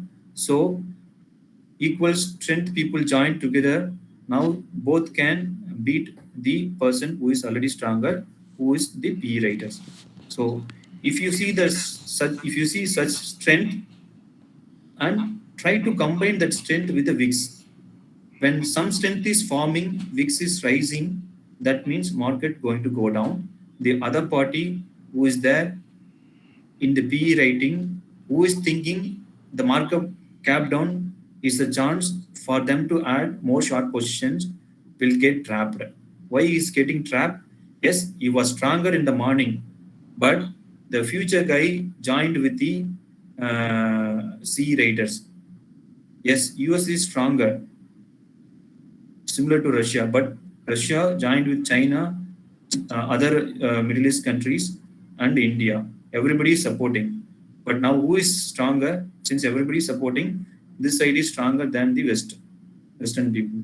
So similarly, you always look for different combination. So whoever is supporting that particular side, just a second.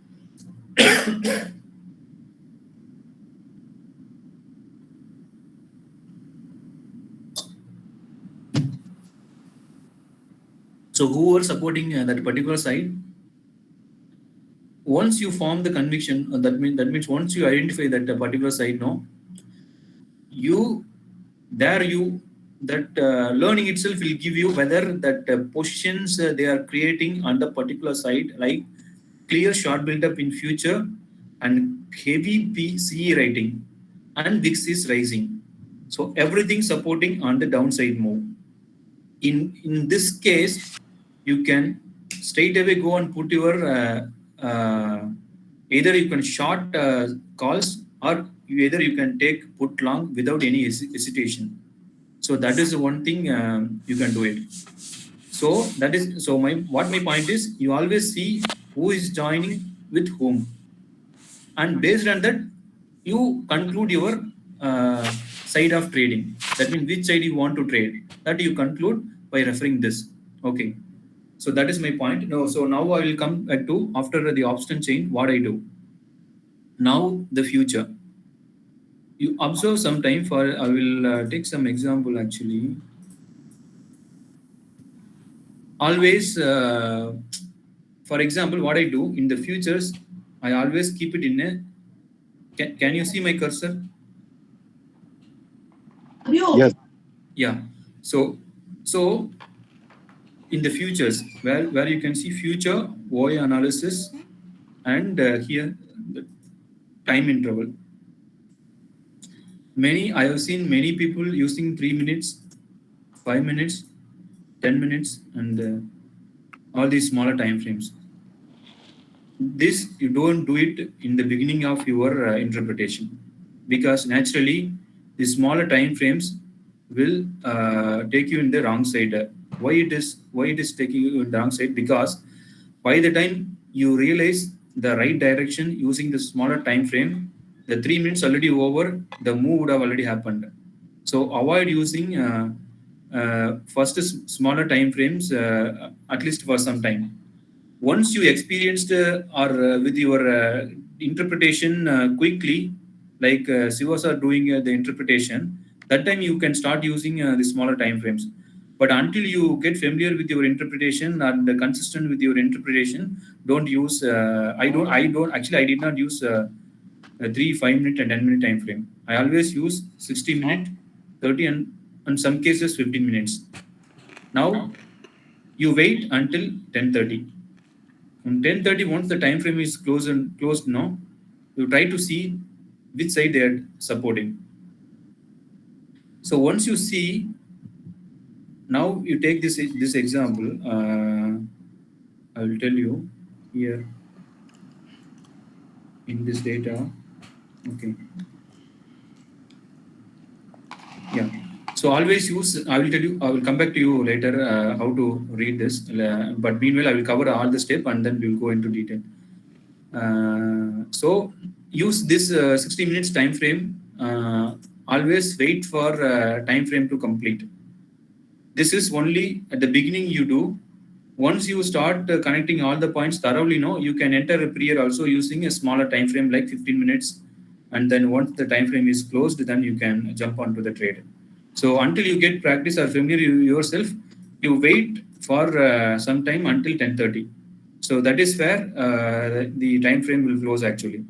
So why we need some time is, as I said, they don't create positions in one go. They start slowly creating positions or exiting positions. That's the reason we need to wait for some time. So if you wait until 10:30, then you run the data, future analysis, and see what happened in the future and what happened in the options. And as I said, you try to see whether that guy is supporting C raters or future is supporting called P raters. Then you take a trade actually based on that conclusion. But in that also, what will happen? They will not give money just like that. Even for example, if it is long built up, again it long built up. If you take the next 1 hour, 11:30, sorry, 10:30 to 11:30, first they took the market low on the short side, and then they would have closed on the long side by short covering. So that will happen. That because once it is long built up, sometimes immediately the next the candle they move it on the higher side. We can make money. But sometimes what they do, they first make a move on the opposite side, and then again take the market higher by the time reaching 11:30. So You wait for the right time. That anyway we will discuss separately. Now you wait for 10:30. Once you see the data at 10:30, you just see. For example, last Thursday, many of you already know market gapped up. Okay, market gapped up, but why it did not fall? Why it did not go up? Why it went sideways? Now you see here in the 10:30 time frame, they build some long positions. So good long positions. Actually, if you follow data every day, actually in case of 1 lakh, there should be around I think around 150 or 200 is a good price change. But here only 100, that is also good change, not the worst one actually. Why I'm telling you this is 100 rupees good change is, since I'm following the data on daily basis, this 93 you will not see many times, or 200 rupees change you will not see many times. So that kind of experience will giving you whether the 93 is good or bad. That will come if you keep reading the data on daily basis. Then only you will come to know whether 93 is big or 100 is big or 2 is big or 10 is big. That you will come to know by following the data regularly. So now you see the data at 10:30, and next what you see, trending OI.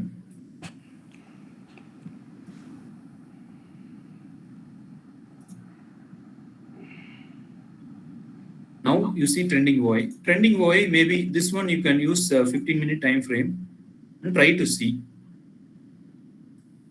In the future, we already checked. There was a good long build up last Thursday. Let's check what is happening in the trending OI until 10:30. So what is happening in the trending OI? 54 gone to 81. 86 to 1 crore 64 lakhs. So now you compare the relative strength. What is relative strength? Though they increased the position on the higher side by the CE writers, the maximum positions created by the CE writers continuously on the upside. And so why it is still continuously upside? 86, 112, 131, 156, 164. So by the time reaching 10:30, what is happening here? The PE writer is very stronger than the CE writers. So future is joining with whom now? If you connect the dot, future long build up. So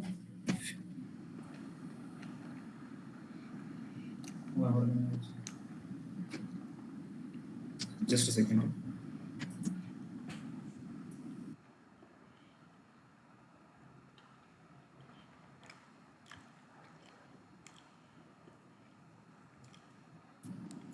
So now if you take that data now, so as I said, you try to see whether future is supporting whom.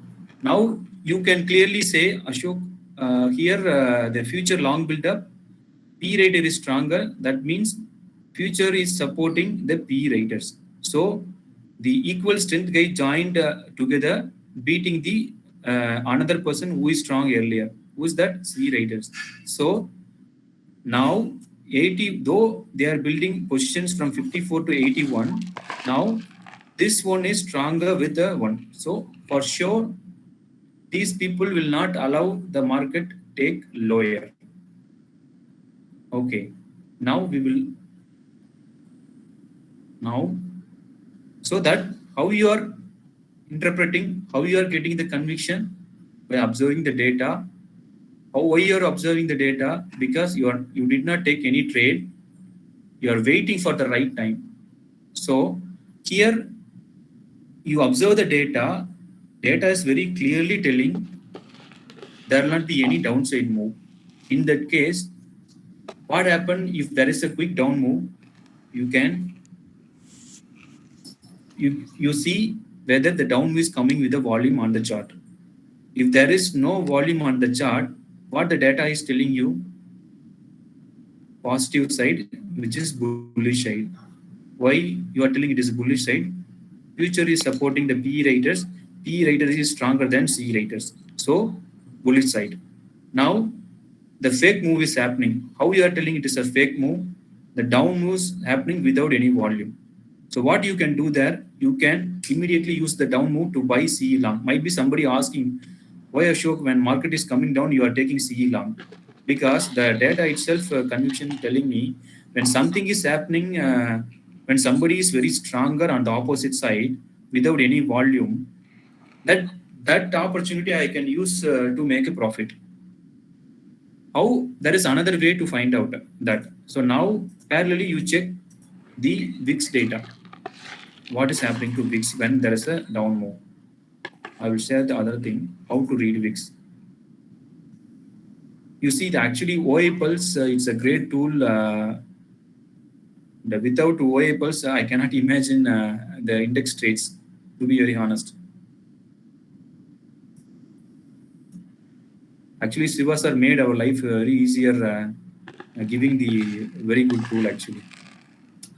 Just a second, where is the VIX? Yes, I will share the VIX data. Now, you tell me by referring the chart what happened on last Thursday. So the VIX opened at 24. Can you see my cursor there? Yes. Okay. So the VIX opened at 24 here at the initial opening and then crashed from there and trying to settle in a range. What is the range? Can you see the gray line here? On in each and every step, gray line. So this within that range, it is moving around. You cannot say the VIX rise. VIX was rising from 22 to 22. What is that? 22.35, 22.13 to 25. Oh, VIX rising. No. It is not like that. Don't take the smaller rise. You just see what happened since morning. Since morning, what happened? VIX crashed from day high and came to day low and still trading in a particular range. That means VIX is cooling off. VIX is cooling off. Future, there is a short build up, long build up. P raters is supporting. Future is supported by the P raters. Now, who is in trouble? C raters in trouble. When some down move is happening, suppose if you take, maybe I will open on chart actually.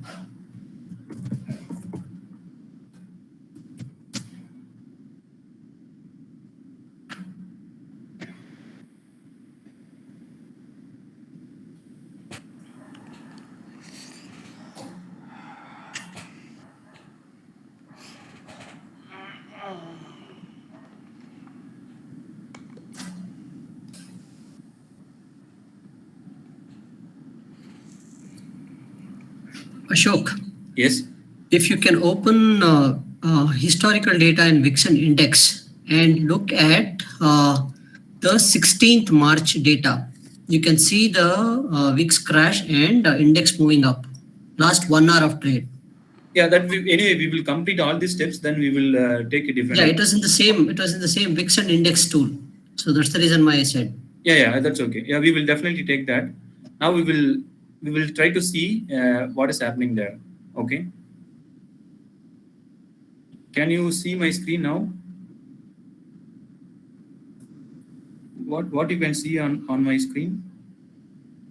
It's the same VIX versus Nifty. Can you see chart there? No. No. Okay, just a second. Which chart you are referring? Okay, just a second. I'll tell you.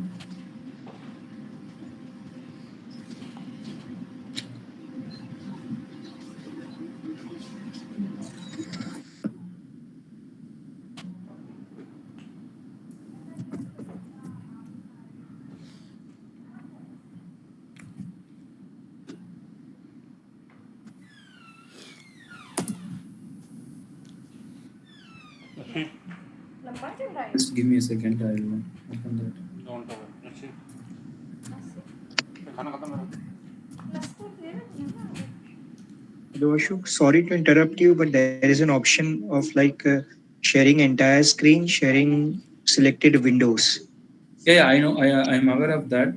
But to make you clear, I'm sharing a little. That means Okay, one by sir. one actually, or we will take our charts itself. Well, what is that? The one we already have on advanced chart.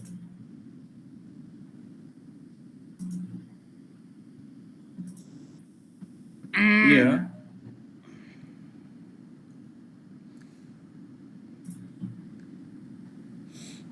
Okay, I'll keep it here. Okay, in this case, you just see 10:30 what is happening. Okay. By the time 10:30, you already read the data, right? Chart has not changed. Yeah, nothing changed, right? Everything supporting on the put side. Sorry, call long side. So Sorry, Ashok. Still the index Advanced chart India is not VIX visible. versus Nifty is there. okay, you cannot see the chart. Okay, just a Yeah. second. Bank Nifty advanced chart.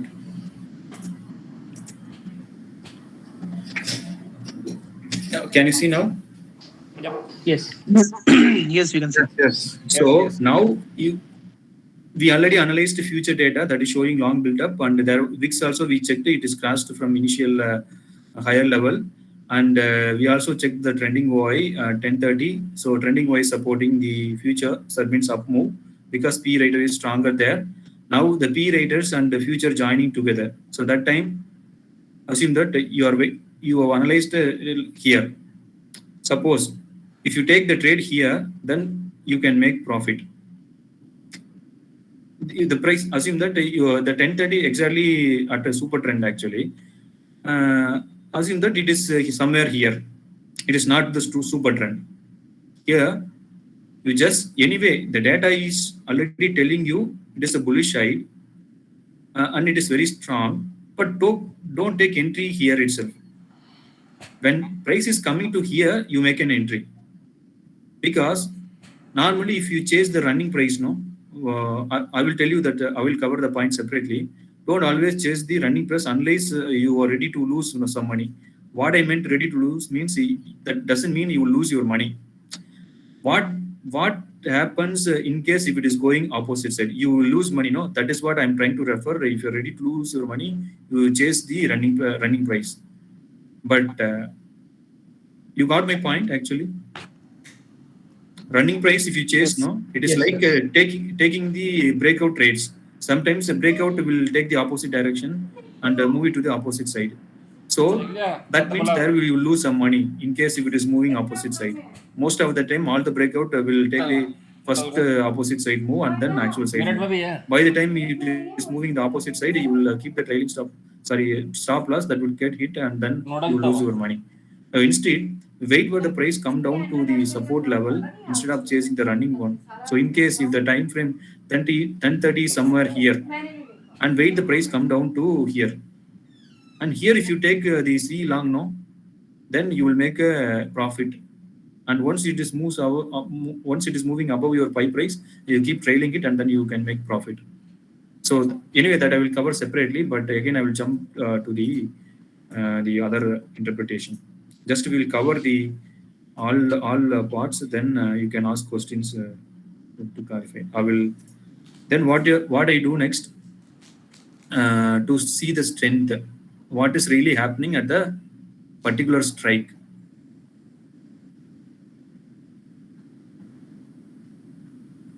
We covered futures, option chain, trending OI, VIX. So trending, okay. So there are two more things I will cover, then we will discuss further on it. Now I will take, where is that? OI analysis, options OI analysis, yes. So now, we already checked in the option chain to see the support and resistance. I'm once again telling the same line, how we can see support and resistance with the volume where it is highlighted with the blue on put side, that is the support. And the volume which is highlighted on the call blue color in call side, that is a resistance. So when there is a gap up, you just check the strength of the strike, what is happening at the strike, to see whether they are really creating positions there or they are already exiting their positions there. How you can see that? Using the option analysis, options OI analysis. Now we already checked the trending OI and we see that 36,500 is the strike where both the C raters and call raters are available on the same strike. So now let's check the strength of that, who is stronger to decide our trade. Now again, don't use 3 minute, 5 minute, 10 minute until you are doing a fast interpretation. So stay always in the initial stage, stay always with 60 minutes. Nothing I'm telling you, whatever I observed from Shiva sir's commentary sessions and whatever I observed Shiva sir's videos on YouTube, just taking the point, I'm using all this. Most of the time Shiva sir using 16 minutes, and to see further strength is breaking the levels to 30 or 15, sometimes 3 and 4, 5. So in the beginning, always try to use 60 minutes. So 16 minutes, we will take strike 36,000. Sorry, where is that? 36,500. Why we are taking strike 36,500? Because this is where both traders are sitting now, where they are having higher positions. So now we take that strike. In case, assume that now P raters are sitting at 36,000 and C raters are sitting at 36,500. The market is gapping down. So at that time, what you should do, whether they are exiting the previous day's positions or adding the positions, you have to see strike of 36,000 instead of strike of 36,500. You can also see 36,500 to see whether C rate is adding more there, and parallelly keep an eye on 36,000 because the market gap down. Now it is exactly trading closer to 36,100. So that time what you should do, you should see 36,000 strike to see whether the positions they are creating are exiting it. So now we take 36,500. Why I'm using 36,500? Because that is where the C raters and P raters are there. Now I check the strength. First, always refer the open interest call OI on this side, and on the other side the put OI. Now 10:30 up to 10:30 we will see what happened. Now call raters 27 to 32,000, whereas what happened here 11 lakh to 24 lakh. So now by just looking this, you can say C rater is stronger there at 36,500, whereas P also defending, like I am fighting with the strongest person, but I need some help. Who is going to help me? Future. So now if you connect to the 10:30 data, exactly 10:30, we already checked the futures telling us it is a long build-up. So that long build-up, you connect with this data interpretation. So the long build-up, in case here it is 32 lakhs, here it is only 2 lakhs. That means that future is not supporting P raters. 32 lakh is stronger than future, so they will at least take the market lower. Now, since it is 24 lakhs, there is no big difference between 24 lakhs and 32 lakhs. So in this case, both are fighting. That is the conclusion. But both are fighting, but who will win? Somebody needs somebody's strength actually to win the other person. So who is that somebody? Future. Future is supporting put raters. So this is the problem for call raters. So in this case, you can conclude at least market will not going to go down for some time till the time frame is over. And one important thing is always wait for the time frame to complete to arrive the right conclusion. Then taking the running interpretation. For example, it is 9:30 to 10:30. Wait for this time frame to over because you have selected 60 minutes. So wait for that 60 minutes to over. In the beginning, it may show you like a short build up, but at the end, it will end with a long build up because during the time frame completion, they will change the scenario completely to different level.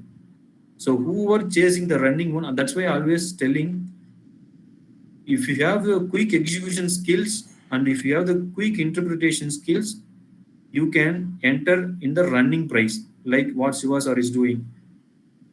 If you have that much speed and if you have fast execution skills, you always just a second. Hello. Anna, ready பண்ணிட்டீங்களா?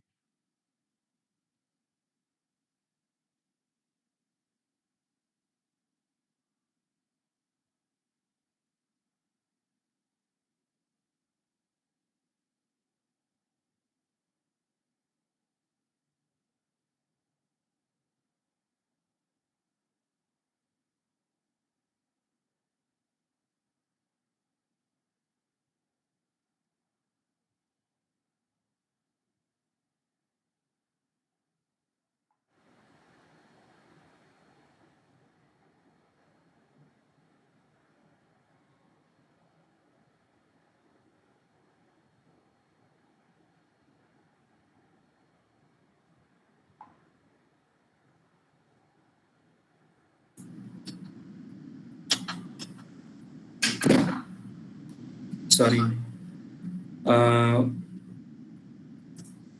So by referring the strength, we can conclude ourselves to which side they are trying to take the market, lower or the upper side. So this is why we need to wait for some time and see the in addition to the open interest, always try to see the strength. For example, in one of the day I shared one interpretation in group. Suppose the price change is 10 rupees, the open interest change, price change is 50 rupees, open interest change is 10, open interest change is 10. When the price change is 10, just 5 rupees, and the same open interest change is 10. Who is stronger if you analyze? But both are still long build up. But which one is stronger? You remember I shared this interpretation, how you read this one, who is stronger in our group.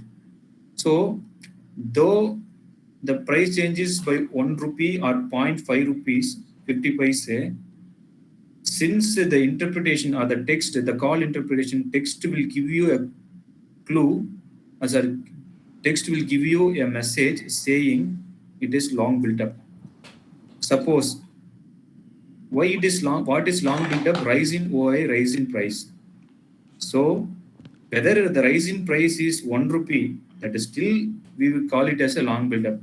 Whether the rise in price is 30 rupees, 0 to 1 is also rise in price and 0 to 100 is also rise in price. But both we will call it as a long build up. But which is stronger long build up? The price moved higher, that is 100 rupees is stronger than price moved lower, which is 1 rupees. So what my point is, you take the text interpretation, but always try to see the strength, whether that is a real long built up or it is a short built up. For example, with the same example, I'm telling you,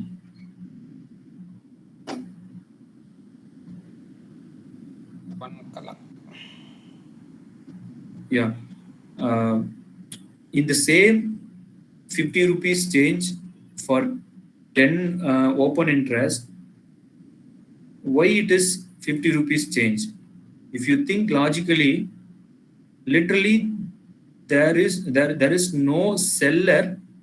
Since there is no seller available, the price is going smoothly up on the upside because buyer is more. With the same open, that means whatever the open interest number you are reading on the screen, that is mostly supporting the long side.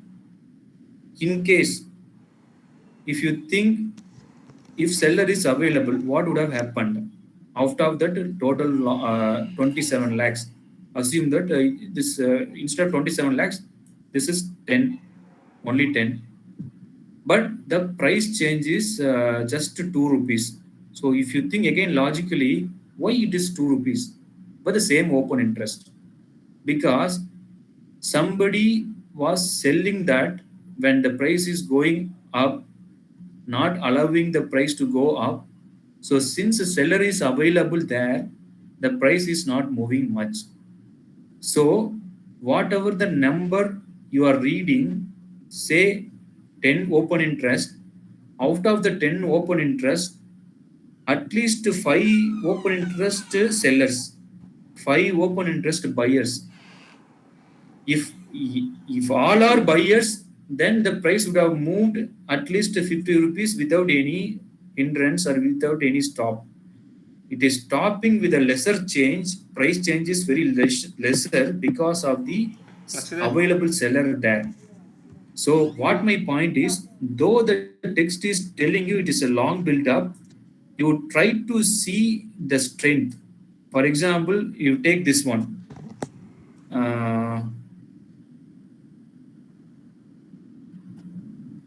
Yeah, you take this one. It is short built up, 9 lakh. What is the price change? 13 rupees. Okay.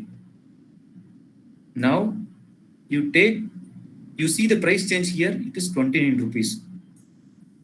What is the open interest? 1,72,000. Is it higher than the 9 lakh? No, lesser. But what about what is happening to the price? Price change is huge. When 9 lakh is there, the price change is only 13 rupees. But in that case, if it is 1 lakh means what? It is around 9 divided. If you take 29 divided by 9, that price only would have changed here, but it is changing 29 rupees. So that means just connecting these two, I'm telling you here this 9 lakhs, though it is short built up, still some more buyer would have present here. That buyer is not allowing the bigger price change. Since somebody is selling here, some buying is also happening. That selling is absorbed by the buyer. That is the reason the price change is very less.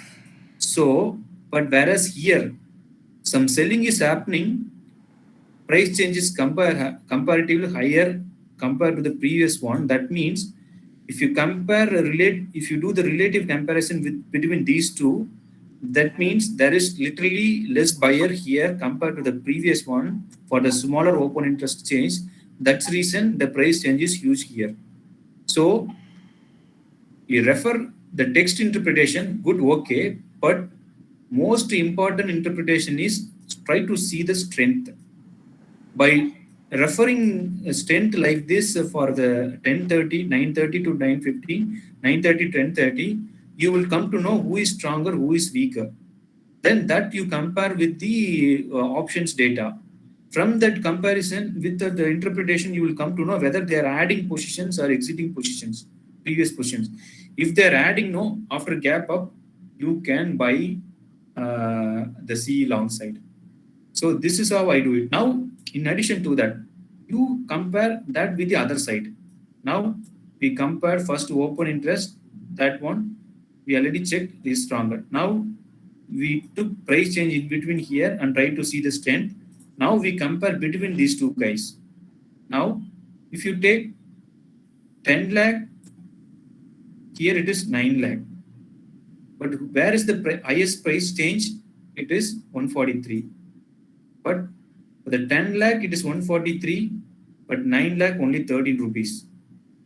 So this itself telling me market, at least for some time, there is heavy P raters here. That is the reason. That means somebody is writing here, the price change is huge, when the same guy is writing there where the price change is lower. That means here there is heavy rating, the same amount of open interest giving only lesser price change. That itself telling me some buyer is there in this 9,27,000 open interest. Though text is telling short build up, it is not short build up. It is some buyers also inside this short build up. Might be out of this 9,20,000, maybe on 5 lakh buyer, remaining lakh only sellers. That is the reason that buyer is not allowing bigger price change here. So if you connect that, first 15 minutes itself heavy. If you observe the data 9:30, I will take the data here 9:30, 36,000, 10 lakh, 10 lakh 140. How the price is changing huge? Why the price is not changing here? Here buyer available, though the C rates are higher here, they are not able to take it lower. Why? Because the buyer is already entering. Buyer entering, how we will come to know buyer entering? Lesser price change. So now what is happening on the other side? Heavy P rating. Why there is a huge price change? Because there is no put long person here. Suppose if there is a put long guy available here, the price would have changed to 143 rupees. The price would have changed, might be the similar to 13 or 20 or 23 or 30. That means the out of the 10 lakh open interest, half of the open interest to the buyer side. So here it is relatively, if you compare 10 lakh on each side, here it is bigger price change. That means this guy is supporting on the upside. This is smaller change. Buyer is already there in here. Now, if you take that futures data, first 15 minutes, 9:30, we did see clear long build-up. So, but VIX is also down. No, P rate is coming stronger. Already some buyer entered on the CA side. VIX is down from the high. Trending Y and the P rating coming stronger. Future analysis, long build-up. So everything is clear, right, on the upside. So 9:31, you enter alongside trade. Forget about the fluctuations. Wait for some time, it will definitely move on the upside. Then you will make a profit. Once you trial it until you trailing stop loss hits, once that is done, you close your trade and then do the interpretation again.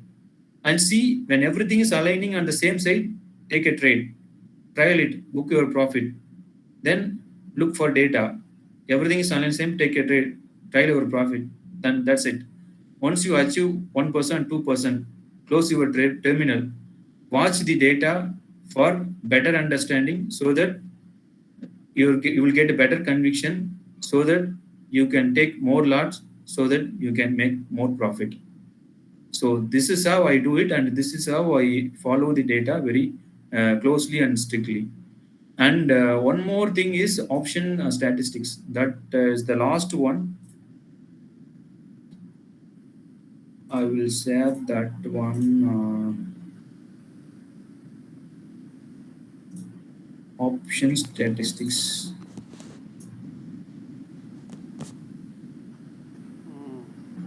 Can you see option statistics? Yes. So here, it's the cumulative, the individual OI. What I normally do, it is more or less similar to the option chain. In the option chain, I always use option chain only to see where the C rates are there, where the P rates are there on the higher side. Only that purpose I use option chain, and I don't use anything other than these two. Just to see support and resistance, I use option chain. And for other analysis, the individual, whatever we discussed so far, that individual tab, I use it.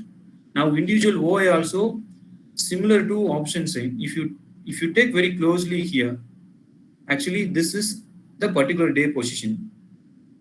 The so change in OI, that is mostly intraday position. Okay. Now, I will tell you, I have shared in, I think one message I shared in a group.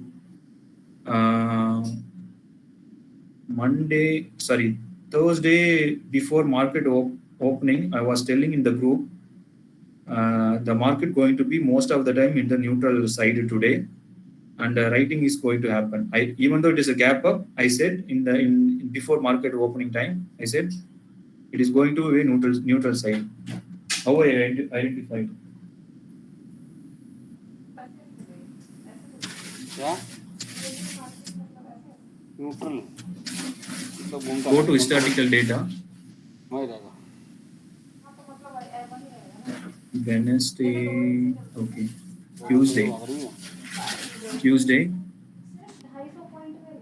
Select Tuesday.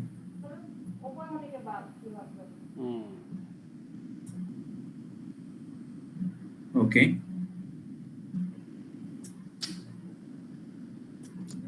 What is happening here? Actually, this is end of the data by Tuesday. But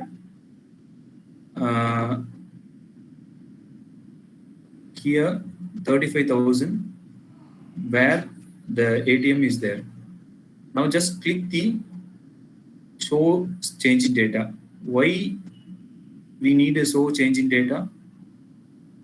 This is actually the one you are seeing on the screen. It is basically the end of the day data or the running data. Okay, so change in wise intraday one. By end of the day, after market hour, just click this. During the market hour also you can use it, but that once you practice familiar, then you can start using the so change in data during intraday also. But what I did, the 15th, I referred this data and so change in data. I see lot of, you already know, right? The anything below this center line, that means horizontal line, that is either covering or unwinding. Anything above that this line is long build up or short build up. You already know that, right? So now we will see what happened on last Tuesday. So last Tuesday, if you click here, many C raters created positions. How we are telling they created positions because it is on the above horizontal line. In case if it is below horizontal line, that is C covering or long unwinding. Okay, so but here it is above the horizontal line. That means it is C additions. So that is happened when Tuesday. Then I take the same data on Wednesday. What is happening? Whoever had the C rating positions the other day created the positions to take the market lower. They were not there by end of the day, that is on Wednesday. So that means it is very less C raters compared to, that means what? They will not take the market lower. Okay. But are they having any positions on the PE side by end of the day data Wednesday? No, right? Do you see any PE rating here? Additions, new additions? No. But instead, what they did, they created strikes below ATM. They created more PE rating. Instead of adding PE rating here, they created positions on the lower side. Parallelly, what they did, they unwinded their ITM C rating. So now you connect what happened on Tuesday and what happened Wednesday. Tuesday, C raters were there, that they unwinded by end of the day on Wednesday. But they did not create any P rating on Wednesday. But first point you fix it. They had a C rating. I'm once again repeating. They had a C rating on the Tuesday. On Tuesday. C rating means what? They want to take the market lower. Bearish. But what they did on Wednesday end of day data telling me that the positions who had created earlier, they had exited on Wednesday. That means market will not go down. That is clear, right? Now, what is needed in case if market has to go up on Thursday? Somebody would have created position on Wednesday itself to take the market on the higher side. what is that position's PE rating. But were there any PE rating by Wednesday? No. That means what? Nobody sure that they will take the market on the higher side. But instead, what they did, they created ITM PE rating and they unwinded. That means the short covered ITM C rating. So this PE rating unwinding protected the down move. The earlier C rating unwinding protected also the down move. And there is no positions created on the OTM strikes or above at the money strikes. So that means without any creating any positions, the people will not take the market higher. But the downside, why after gap up, many were thinking why it is not, whether the gap is getting filled. The gap will not get, sometimes you noticed when there was a gap up, immediately they will fill the gap and move it. But here, what they did on Friday, they did not fill the gap. Why they did not fill the gap? Because somebody already created positions on the P rating on the downside. And C, suppose if they want to take the market lower after a gap up, they would have not unwinded this C rating. They would have holded this position. So when they gap up, they move the market by filling the gap. That time they would have booked this CE position, but they booked on Wednesday itself. That means they covered the CE position on Wednesday itself because we are referring Wednesday data. That means neither they do not want to take the market higher nor they do not want to take the market lower. Why it will not go lower? Because the CP rating already is there. Why they will not take the market higher? There is no position created at all. So what they will do, that most of the time, they need some time. As I said, big boys need some, when there is no position created on the upside and already downside is protected by the P raters, and the big boys will need most of the time to build the positions. That's why when they gapped up, they are trying to build the positions. You already see in the participant OI data that they already created the positions when they gap up. The downside they protected by building P rating. Now they created a position on the upside in the index futures. You already referred the participant OI data, right? 38,000 open interest they created on the index future long side. So what is the game? Suppose if there is a gap down by Monday, assume that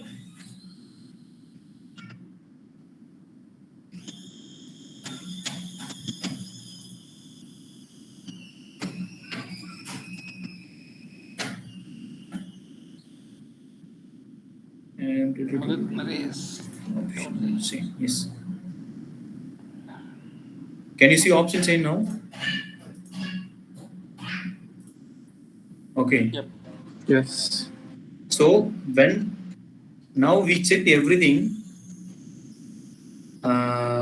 data bullish, everything is futures data, they all created long positions, index they created long, fresh long. But what the people will do, they will not just like that give us easy money. How they can make money? By trapping the retailers. How they will trap? In the name of gap down, or in the name of flat opening, or in the name of gap up and exiting their positions. These are the three ways to trap the retailers. Assume that Monday is gapping down to 36,000. So go and check 36,000 writing. Now I will take it from here. Now 36,000, can you see 36,000 P rating heavy, 19 lakh.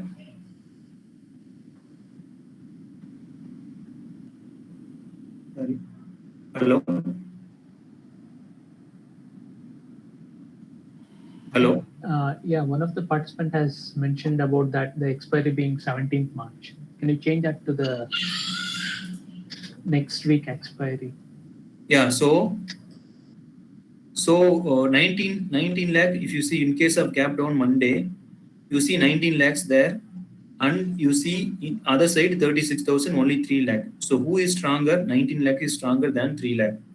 So if 3 lakh is maintaining on the same level and 19 lakh is changing to 20 lakhs and 25 lakhs, and 3 lakh is remain unchanged. Maybe it is changing to 5 lakh, but even it is changing 3 lakh to 5 lakh, still 19 lakh is stronger than the 5 lakh.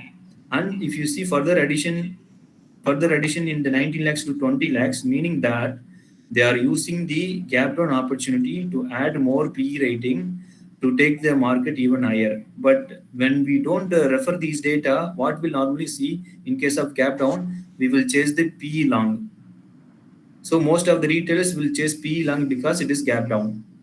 But whether the gap down, the people are exiting or using the gap down opportunity to add further long. In addition to, they added longs yesterday, that is the previous day, Thursday. So that to see that only we have to observe for some time. So once you observe now for some time, you connect whatever the point we discussed. If it is supporting on the upside, you can heavily buy there. If it is Sorry to interrupt you, Ashok. Can you go back to the option chain, please, and change the expiry to the next week, 24th? Next week. Yeah. Thanks. Oh, sorry. So now, suppose if there is a gap down here by 36,000, now if we check, it is 6 lakh here. Sorry, I was referring. Thanks that you reminded me. I was in the old screen, right? Historical data. So now only I'm the right expiry, 24th. Okay. So when a gap down, you try to see. Oh, what happened? अरे भैया मेरे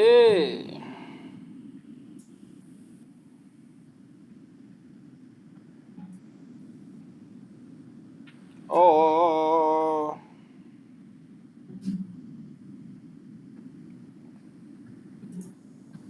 भैया मेरे 14-24 कर लो भैया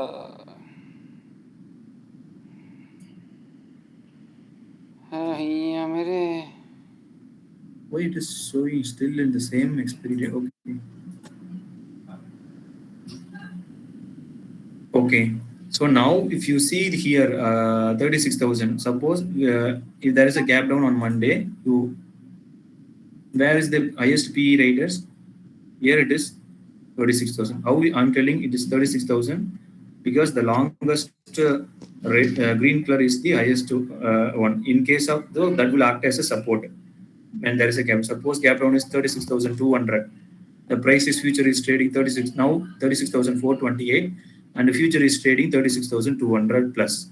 So that time you observe 36,000 strike and in the option analysis and try to interpret the data like what I explained earlier and try to see whether this 6 lakh is increasing, 7 lakh is increasing to 8 lakhs and that 8 lakhs is supported by the futures side move and there is no rise in VIX. So if you connect that, then you will not chase P long in the gap down. Instead, you will buy 36,000 CE long. So by the time this guy is attacking and that is joining with the future, the price will at least move up to 36,400 and whatever the resistance, wherever the resistance is there, to that level the price will move. So by the time it is move up, no, then whatever the position you had 36,000 CE, there you will get a long side. Okay. When there is a gap down of 36,200, you have seen many times. I've been using the round strike. What I do, I add in my trading list. That means mobile trade smart. Whatever the strike I choose, like 36,000, 36,200, 36,500, 36,800, and then 37,000. Again 37,000, 37,200, 37,500, 37,800, 38,000. So this is how I add the strike and keep it ready before any price comes.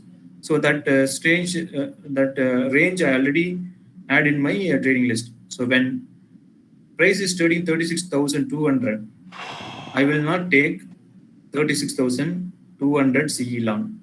You may be asking, Why you are not taking 36,200 CE long? Here the point is, as I said earlier, we are the small people who's having lesser amount of money. We cannot create any candle in the chart by putting market order using our money, whereas the big boys can do it. And second point is, we cannot we do not have sufficient money in case if it is going against us. But what if you join with the another person who is stronger than you? Who is the another person who is stronger? The PE raters. Who is the PE raters? 36,000 PE raters. Why you want to join with the other person? Suppose if you are taking 36,200 CE long, by the time the price is coming down to 36,000, you would already lost some premium there. Also, naturally, the fear will come since you lost some money. But when the price is approaching closer to 36,000, maybe 36,100 and 36,050, by the time if this guy is not reducing anything, that time if you take 36,000 CE long, then even if it is goes against this P raters, the P raters, the one who is already having a bigger amount of money, will not give their position just like that. They will defend for once. So that difference will save you bigger loss. That's the reason I always stay with the person who is already stronger. That's the reason I always choose the round strike where I'm joining with the strongest person instead of chasing the in-between strike. I will also chase sometimes in-between strike or at the money strike, only where my data is confirming everything. So now, for example, now it is priced 36,500. Now market is gapping up because that data is bullish. So who is the next strike resistance as per option chain? That is 37,000. So now I will observe, in case gapping up to 36,800, I'll observe the data.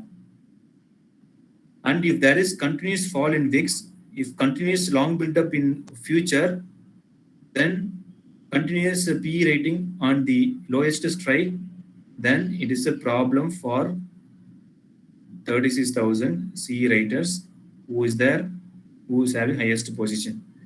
So once that is known by me, that time I will take at the money strike, and also sometimes I even take slightly 100 points above the at the money. For example, if it is meeting all my conditions like heavy short build up, heavy long build up in future, heavy PE rating, and VIX is down.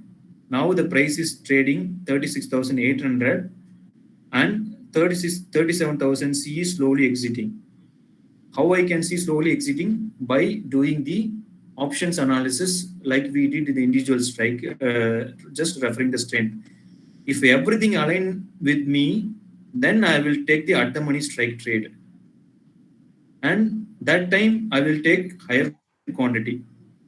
So gapping up, but nothing is happening, VIX is rising, then I will stay light. So when somebody is in this same chart, both traders are on same strike, so at least some will cover the positions. So, but we do not know who will cover the positions. So to know that, we have to connect that move with the futures and VIX. So once you get that point, no, then you try to take positions on the particular side. So when something is on the same side, here I will stay. I will step one. I will keep one step away because the flame is high. I cannot feel the heat. So now this guy is moving down. The C raters remain there at 36,500, but 36,000 adding more. Now still they are not reduced considerable positions. The flame is less. Then I can bet higher. I can get closer to the fire. So I can take higher lot here because somebody is there to support me. So this is how now you will be able to connect why I referred all those practical examples, so that you will understand better why when you need to stay stronger and when you take higher lots, when you should take lesser lots, when you should stay light, that you will come to know by yourself once you practice all these 7 steps. Because if you follow what I do, the future OI analysis, option chain, OI statistics, trending OI, options OI analysis, VIX. I repeat all these steps every 15 minutes to see to that what they are doing currently. I repeat the process every 15 minutes by referring all these tabs parallelly to form a view or to create a view. Once everything is aligned on the particular side, in addition to that, I will also parallelly refer the chart support and resistance. Once everything is aligned on a particular side, I enter in a trade and I don't put any stop loss. Why? Initially, I was putting stop. I was telling in the beginning of this webinar, this call, at starting, I was telling. Once I interpret everything correctly, I was still making loss. You know why? I was putting the stop loss immediately after taking the trade. That is the only point. Though everything, my interpretation is correct and every conviction is correct, but I'm still making loss. Then I was realizing and trying to connect what Shiva sir has been doing. Then I realized not most of the time, mostly Shiva sir don't put any stop loss after taking any trade. Why Shiva sir is not putting stop loss? Because the conviction developed by Shiva sir is very strong. How it is stronger? Because Shiva sir is following the data very closely. That is giving some conviction. That is the reason he is strongly entering on a particular side. Since this conviction is very stronger, that is the reason he is not keeping the stop loss. But if you are weak in your conviction, if you are weak in your data interpretation, if you are weak in your analysis, then this concept won't work. Which concept won't work? Without any stop loss, if your interpretation and conviction is weak, without stop loss thing won't work for you. Without stop loss things work for you only if you are right in your conviction. So your conviction is right. That's the reason Shiva sir is not putting any stop loss. And if you put stop loss, now what will happen? If your analysis is correct, when the VIX is higher, 28 at 30, when the IV is 50, they can simply move 100 points down and then again 150 points move up. So whatever the point you put in the stop loss, it will hit and you will make loss. Though then that is where I started realizing, okay, when your conviction is correct, you no need to put your stop loss. But what will happen if it is going against you? Because Ashok, you are not putting stop loss, but what will happen if it is going against you? Yes, of course, my 90 out of 100 trades, 90 trades is working for me. I'm ready to lose the 10 trades. It's not working for me. It is going against me. Exactly the same thing Shiva sir is doing. Sometimes he will try to, that means keep holding the positions. And then when something going against that positions, what Shiva sir does, he go and check the data once again to see that whether that is really going against Shiva sir positions or it is not going or in light. If it is going against, he will accept his loss and book it and come out of it and look for next opportunity. So similarly, if you do know, so you will write. So after discussing everything, what is the most important thing is the right interpretation.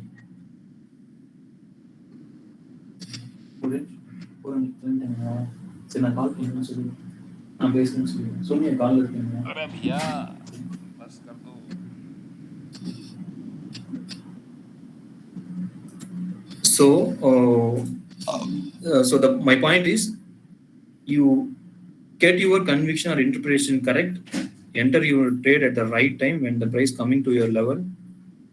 So my first rule is observe and create a particular setup. Enter your trade. Once it is moving over buy price, keep trailing it.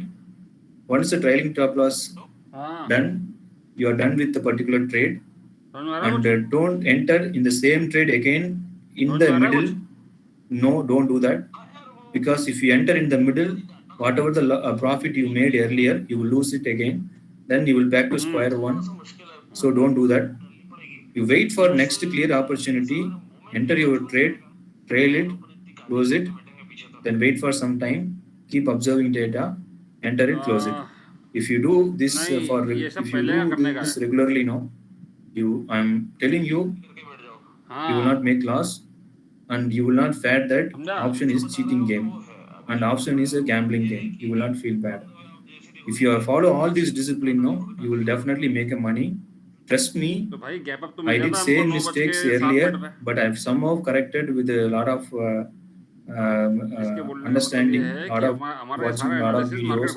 And you may be wondering, whatever I'm telling is new to you. No, nothing new. Whatever I'm telling you, I learned from Shivkumar sir only. I learned from his commentaries. I took a lot of commentaries. I spent 3 days money for 3 days webinar. I could not do the mentoring at the first mentoring itself. The reason was I was working. You already know many people. I did not have sufficient time. But somehow when the recording was available, then I thought, okay, let me spend some time watching the recording. I work it, and parallelly doesn't mean that since I'm trading, I'm not concentrating on the job. I also equal importance I give to my job because my company is paying to me. I should not cheat them. How I can do that? I have to work extra, no other option. Extra time. I spend extra time, and if some urgent work is there, then I don't do the trading. I stop the trading and concentrate on the work. If I can handle in the particular day, I do extra work and then handle it. If I take trade, but the extra time will not be sufficient to complete that work means, then I will stop trading and complete the work and come to the trading. I never mix this thing with the trading, work with trading with the work. So whichever is giving priority, I will try to balance. If balance is there, I will stop one leg and concentrate on the other leg. So that is how many people are asking how you balance your work. When something is urgent, I stop trading. But here what I did, though I was not trading, I was not missing the continuity. What is that continuity? Participant wise OI. I always see at the end of the day whether I'm do the trading or not trading, just to have the follow-up and just not to miss the continuity. I read the data every day. Then only you will be in the right flow. Suppose if you want to jump into a bus, first you have to run and attain a speed equal to the bus. Then once you attain the speed, you can jump into the bus. But if you immediately jump into the bus, running bus, you will get hit by the bus and then it will be injury for you. Similarly, just run equal speed to the bus and then get into it. Why we are getting injury when we are catching running?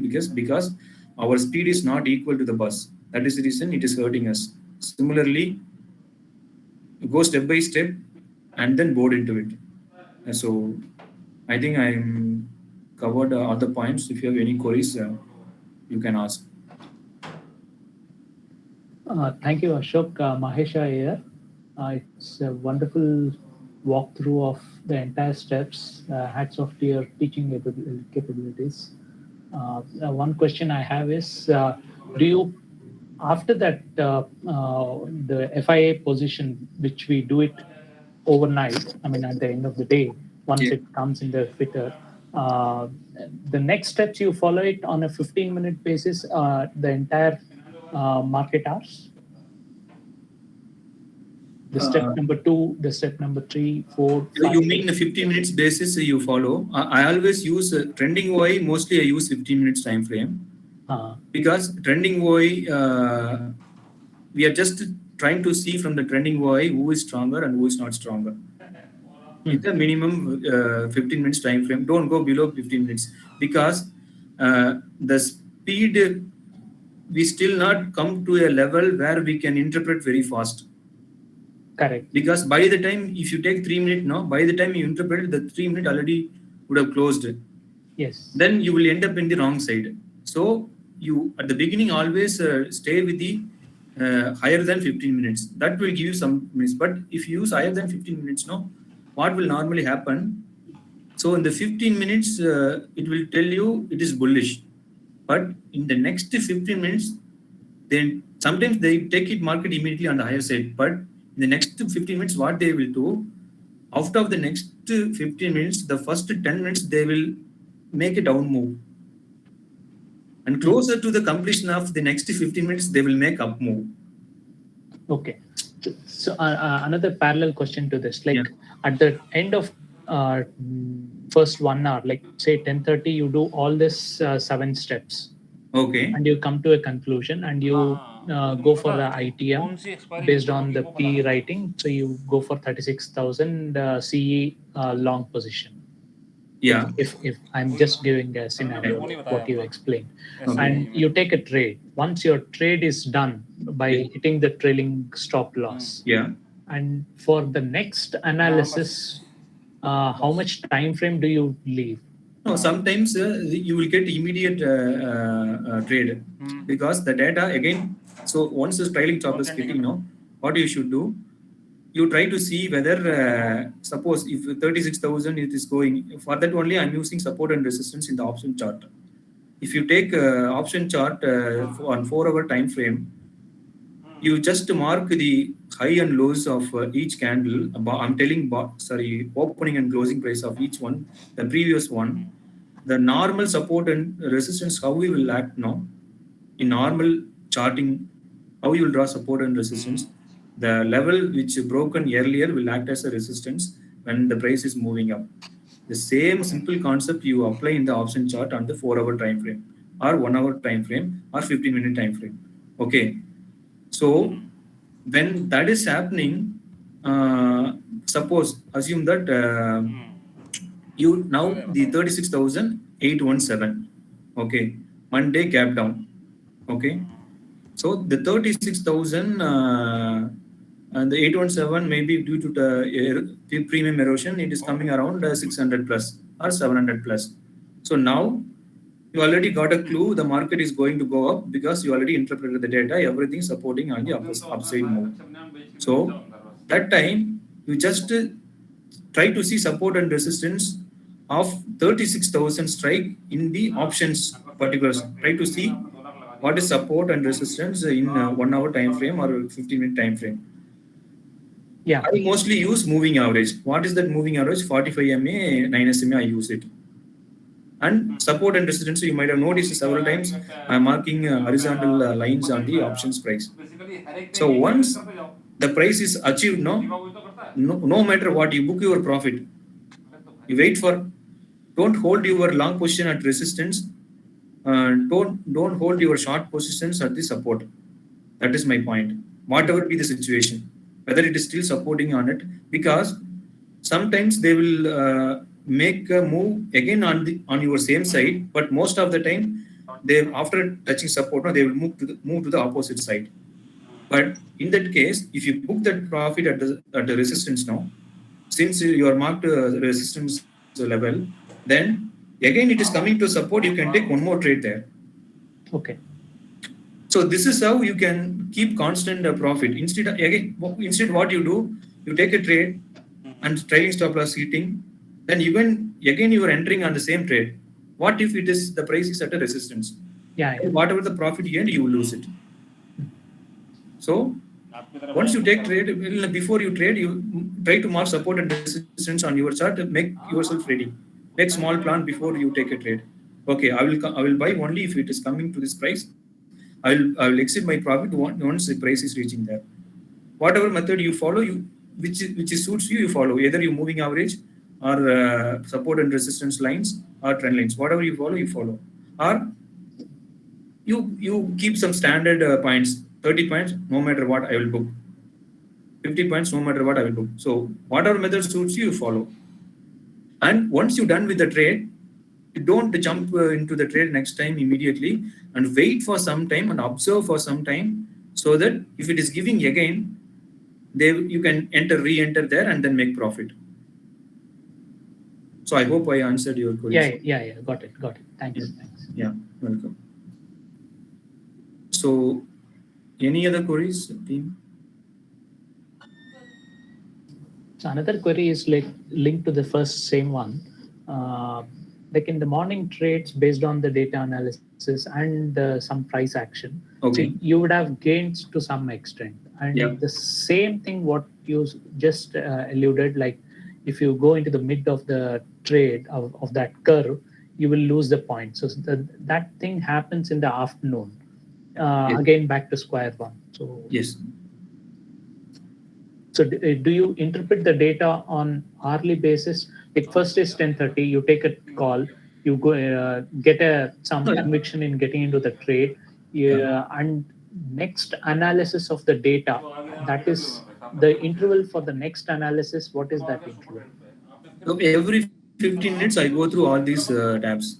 Okay, all the 7 steps. All the 7 steps I go through it. Yeah, the first step is already done previous night. So rest of the 6 steps every 15 minutes. Yeah, 15 minutes I will go through it. So once I trade now, once getting now, then I will again go through all these steps. Once that particular trade is done, then for the next before I get to the next opportunity, I go through all these steps again. And every 15 minutes or maximum 30 minutes, I refresh these steps.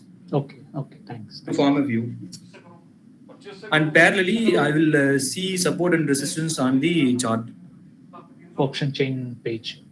Option chain page, that is the volume. As per open interest data to see support and resistance. But in the chart also, I will see support and resistance. Okay. In the normal advanced chart, whatever chart you use now, charting platform. Yeah. There you try to see what was yesterday's resistance, what was yesterday's support, where at which level the breakout was happening yesterday and breakdown happening yesterday. So that naturally will act as a support and resistance depending upon the situation, right? So that time, though the data is supporting on the bullish side, if the price is already at resistance, then I don't take a long side trade. Because yes, data is supporting. Many people are supporting on the upside. But now chart is telling me the price is at resistance. What will happen if new shorters coming and entering there and taking the market down?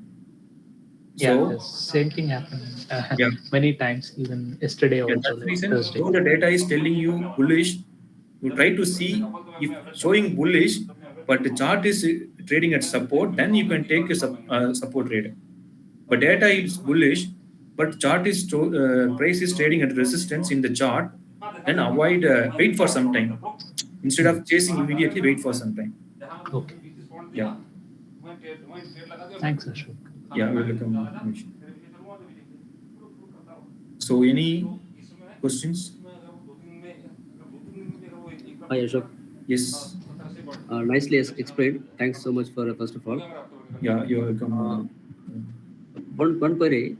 Yeah. So VIX is supporting you, and the future is supporting you, but the trending way, there is not much of a difference. Say maybe a 1 lakh or 2 lakh difference. Okay. So what do you do at the time? How you take trade?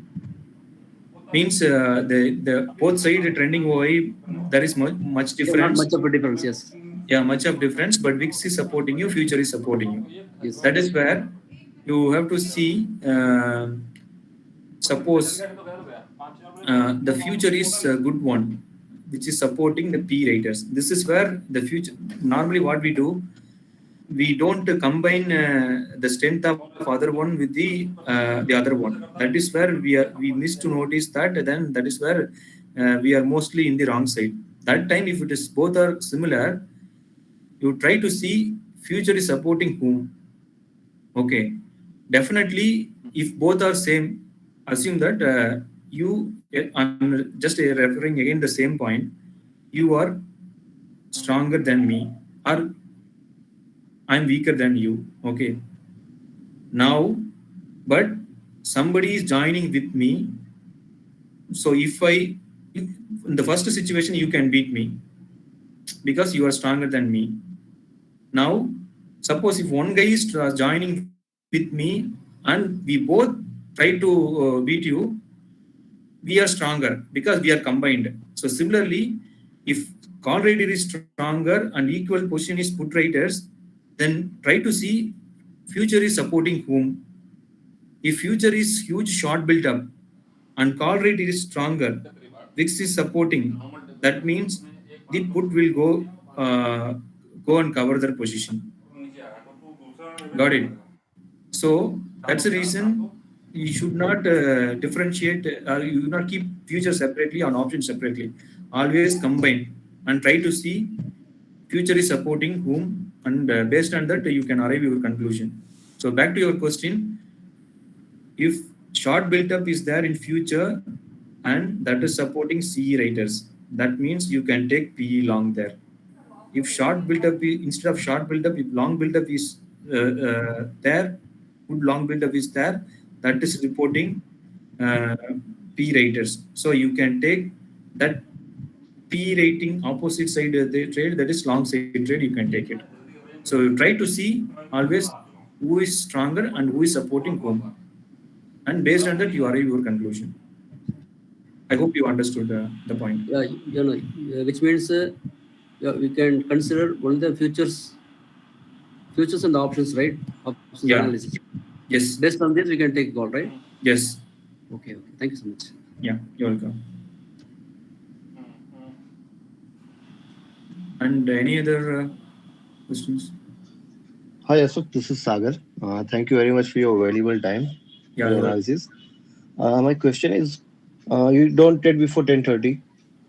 No. The reason why I'm telling first you observe, then start taking trade after 10:30 is when I started for the first time, I used to wait until 10:30 because I really don't know. First, I have to, as I said, first I have to understand what is happening there.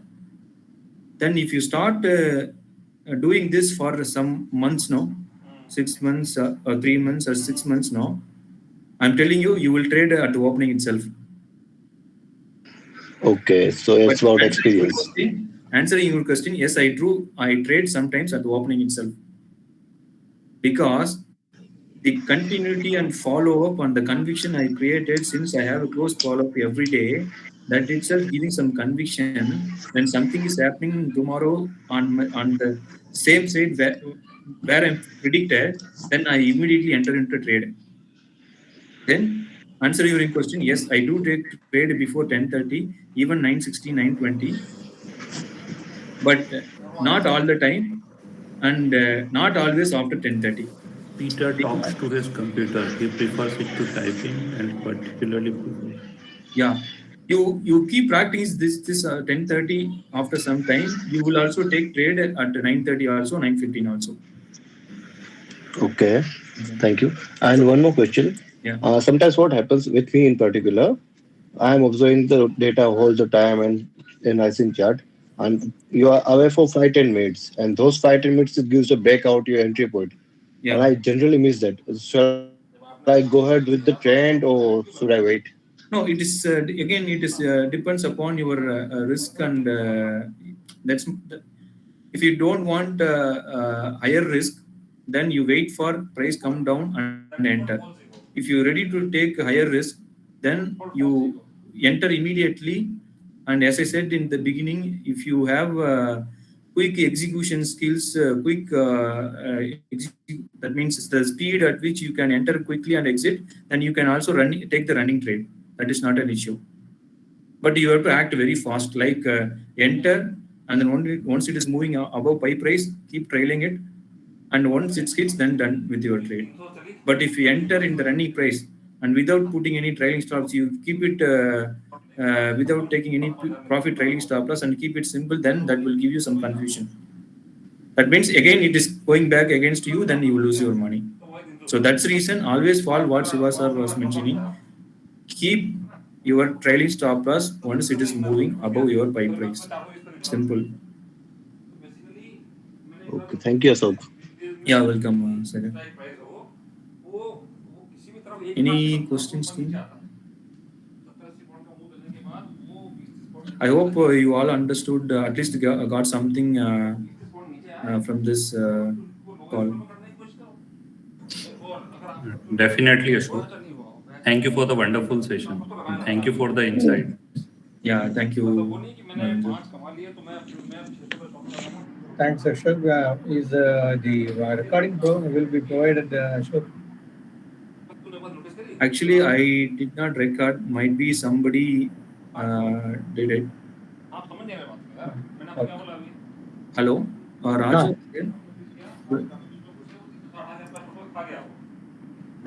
Hello, Raja.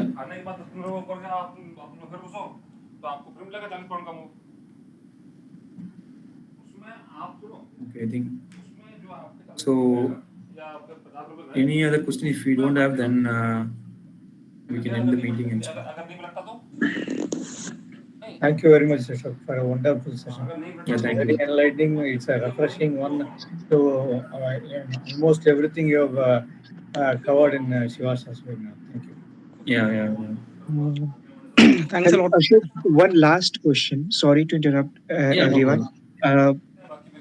I just have one doubt. Okay, I just want to know about the power whenever we are using 45 EMA in different time interval. For an example, the basic time interval is for 3 minutes. Okay, Okay. by reading all the OI change in OI statistics, by how positions are getting created. Okay, on CE and PE side on pressure points, we can get an idea like whether 45 EMA line will get breached or not in 3 minutes time frame, right? But many times what happens is like there is a short wig downside, and then it happens a recovery. And Okay. I am observing this 45 EMA from last 30, 40, 45, 45, 50 days when you have shared first in the group. Okay, Okay. but I am not able to identify when there will be when it will not respect that 45 VMA line. Okay. Actually, there are a lot of points or a lot of what I say. There are some trick is there how to handle that. How to handle when to enter 45, when not to enter. So Yeah, some agree. logic is there. Maybe we will take another session because that is again another bigger topic. That's reason I'm not telling anything about here. Maybe we will take one more day, another day discussing about that. That's Yeah, nice.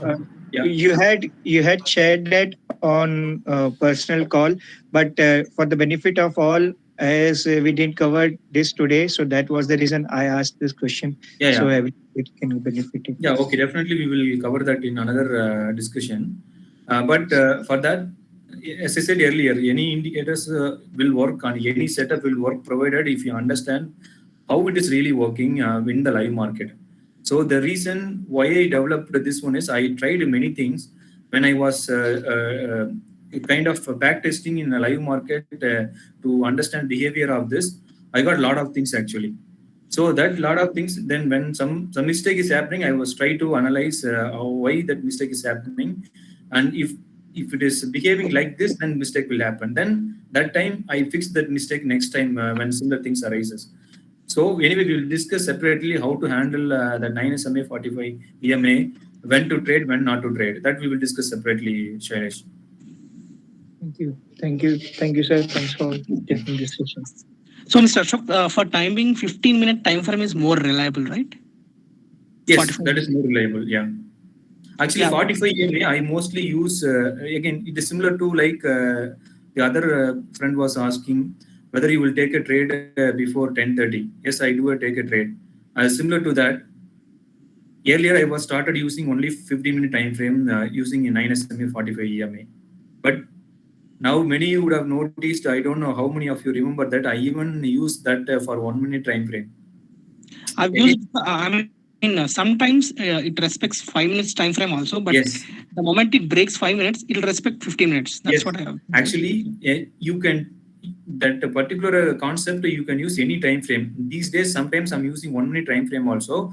But before you understand the logic, please don't go beyond 5 minutes. You stay only 5 minutes, or in case if you want less risk, then only take 15 minutes. Okay. Once you understood the logic and behavior of those strategy, then that will give you some conviction. Then you can take lesser time frames. So always go with higher time frame at the beginning. Any trading, whether it is this one or any charts or stocks. But once you gain some experience, then you go with a smaller time frame. Okay. Thank you, Ashok. You're welcome. Bye. So I think I covered everything. So in case if you have any doubts during live trading by following these steps, you can post your queries in our group. I will try to clarify you. Okay, Ashok. Thank you. Thanks a lot. Yeah, welcome.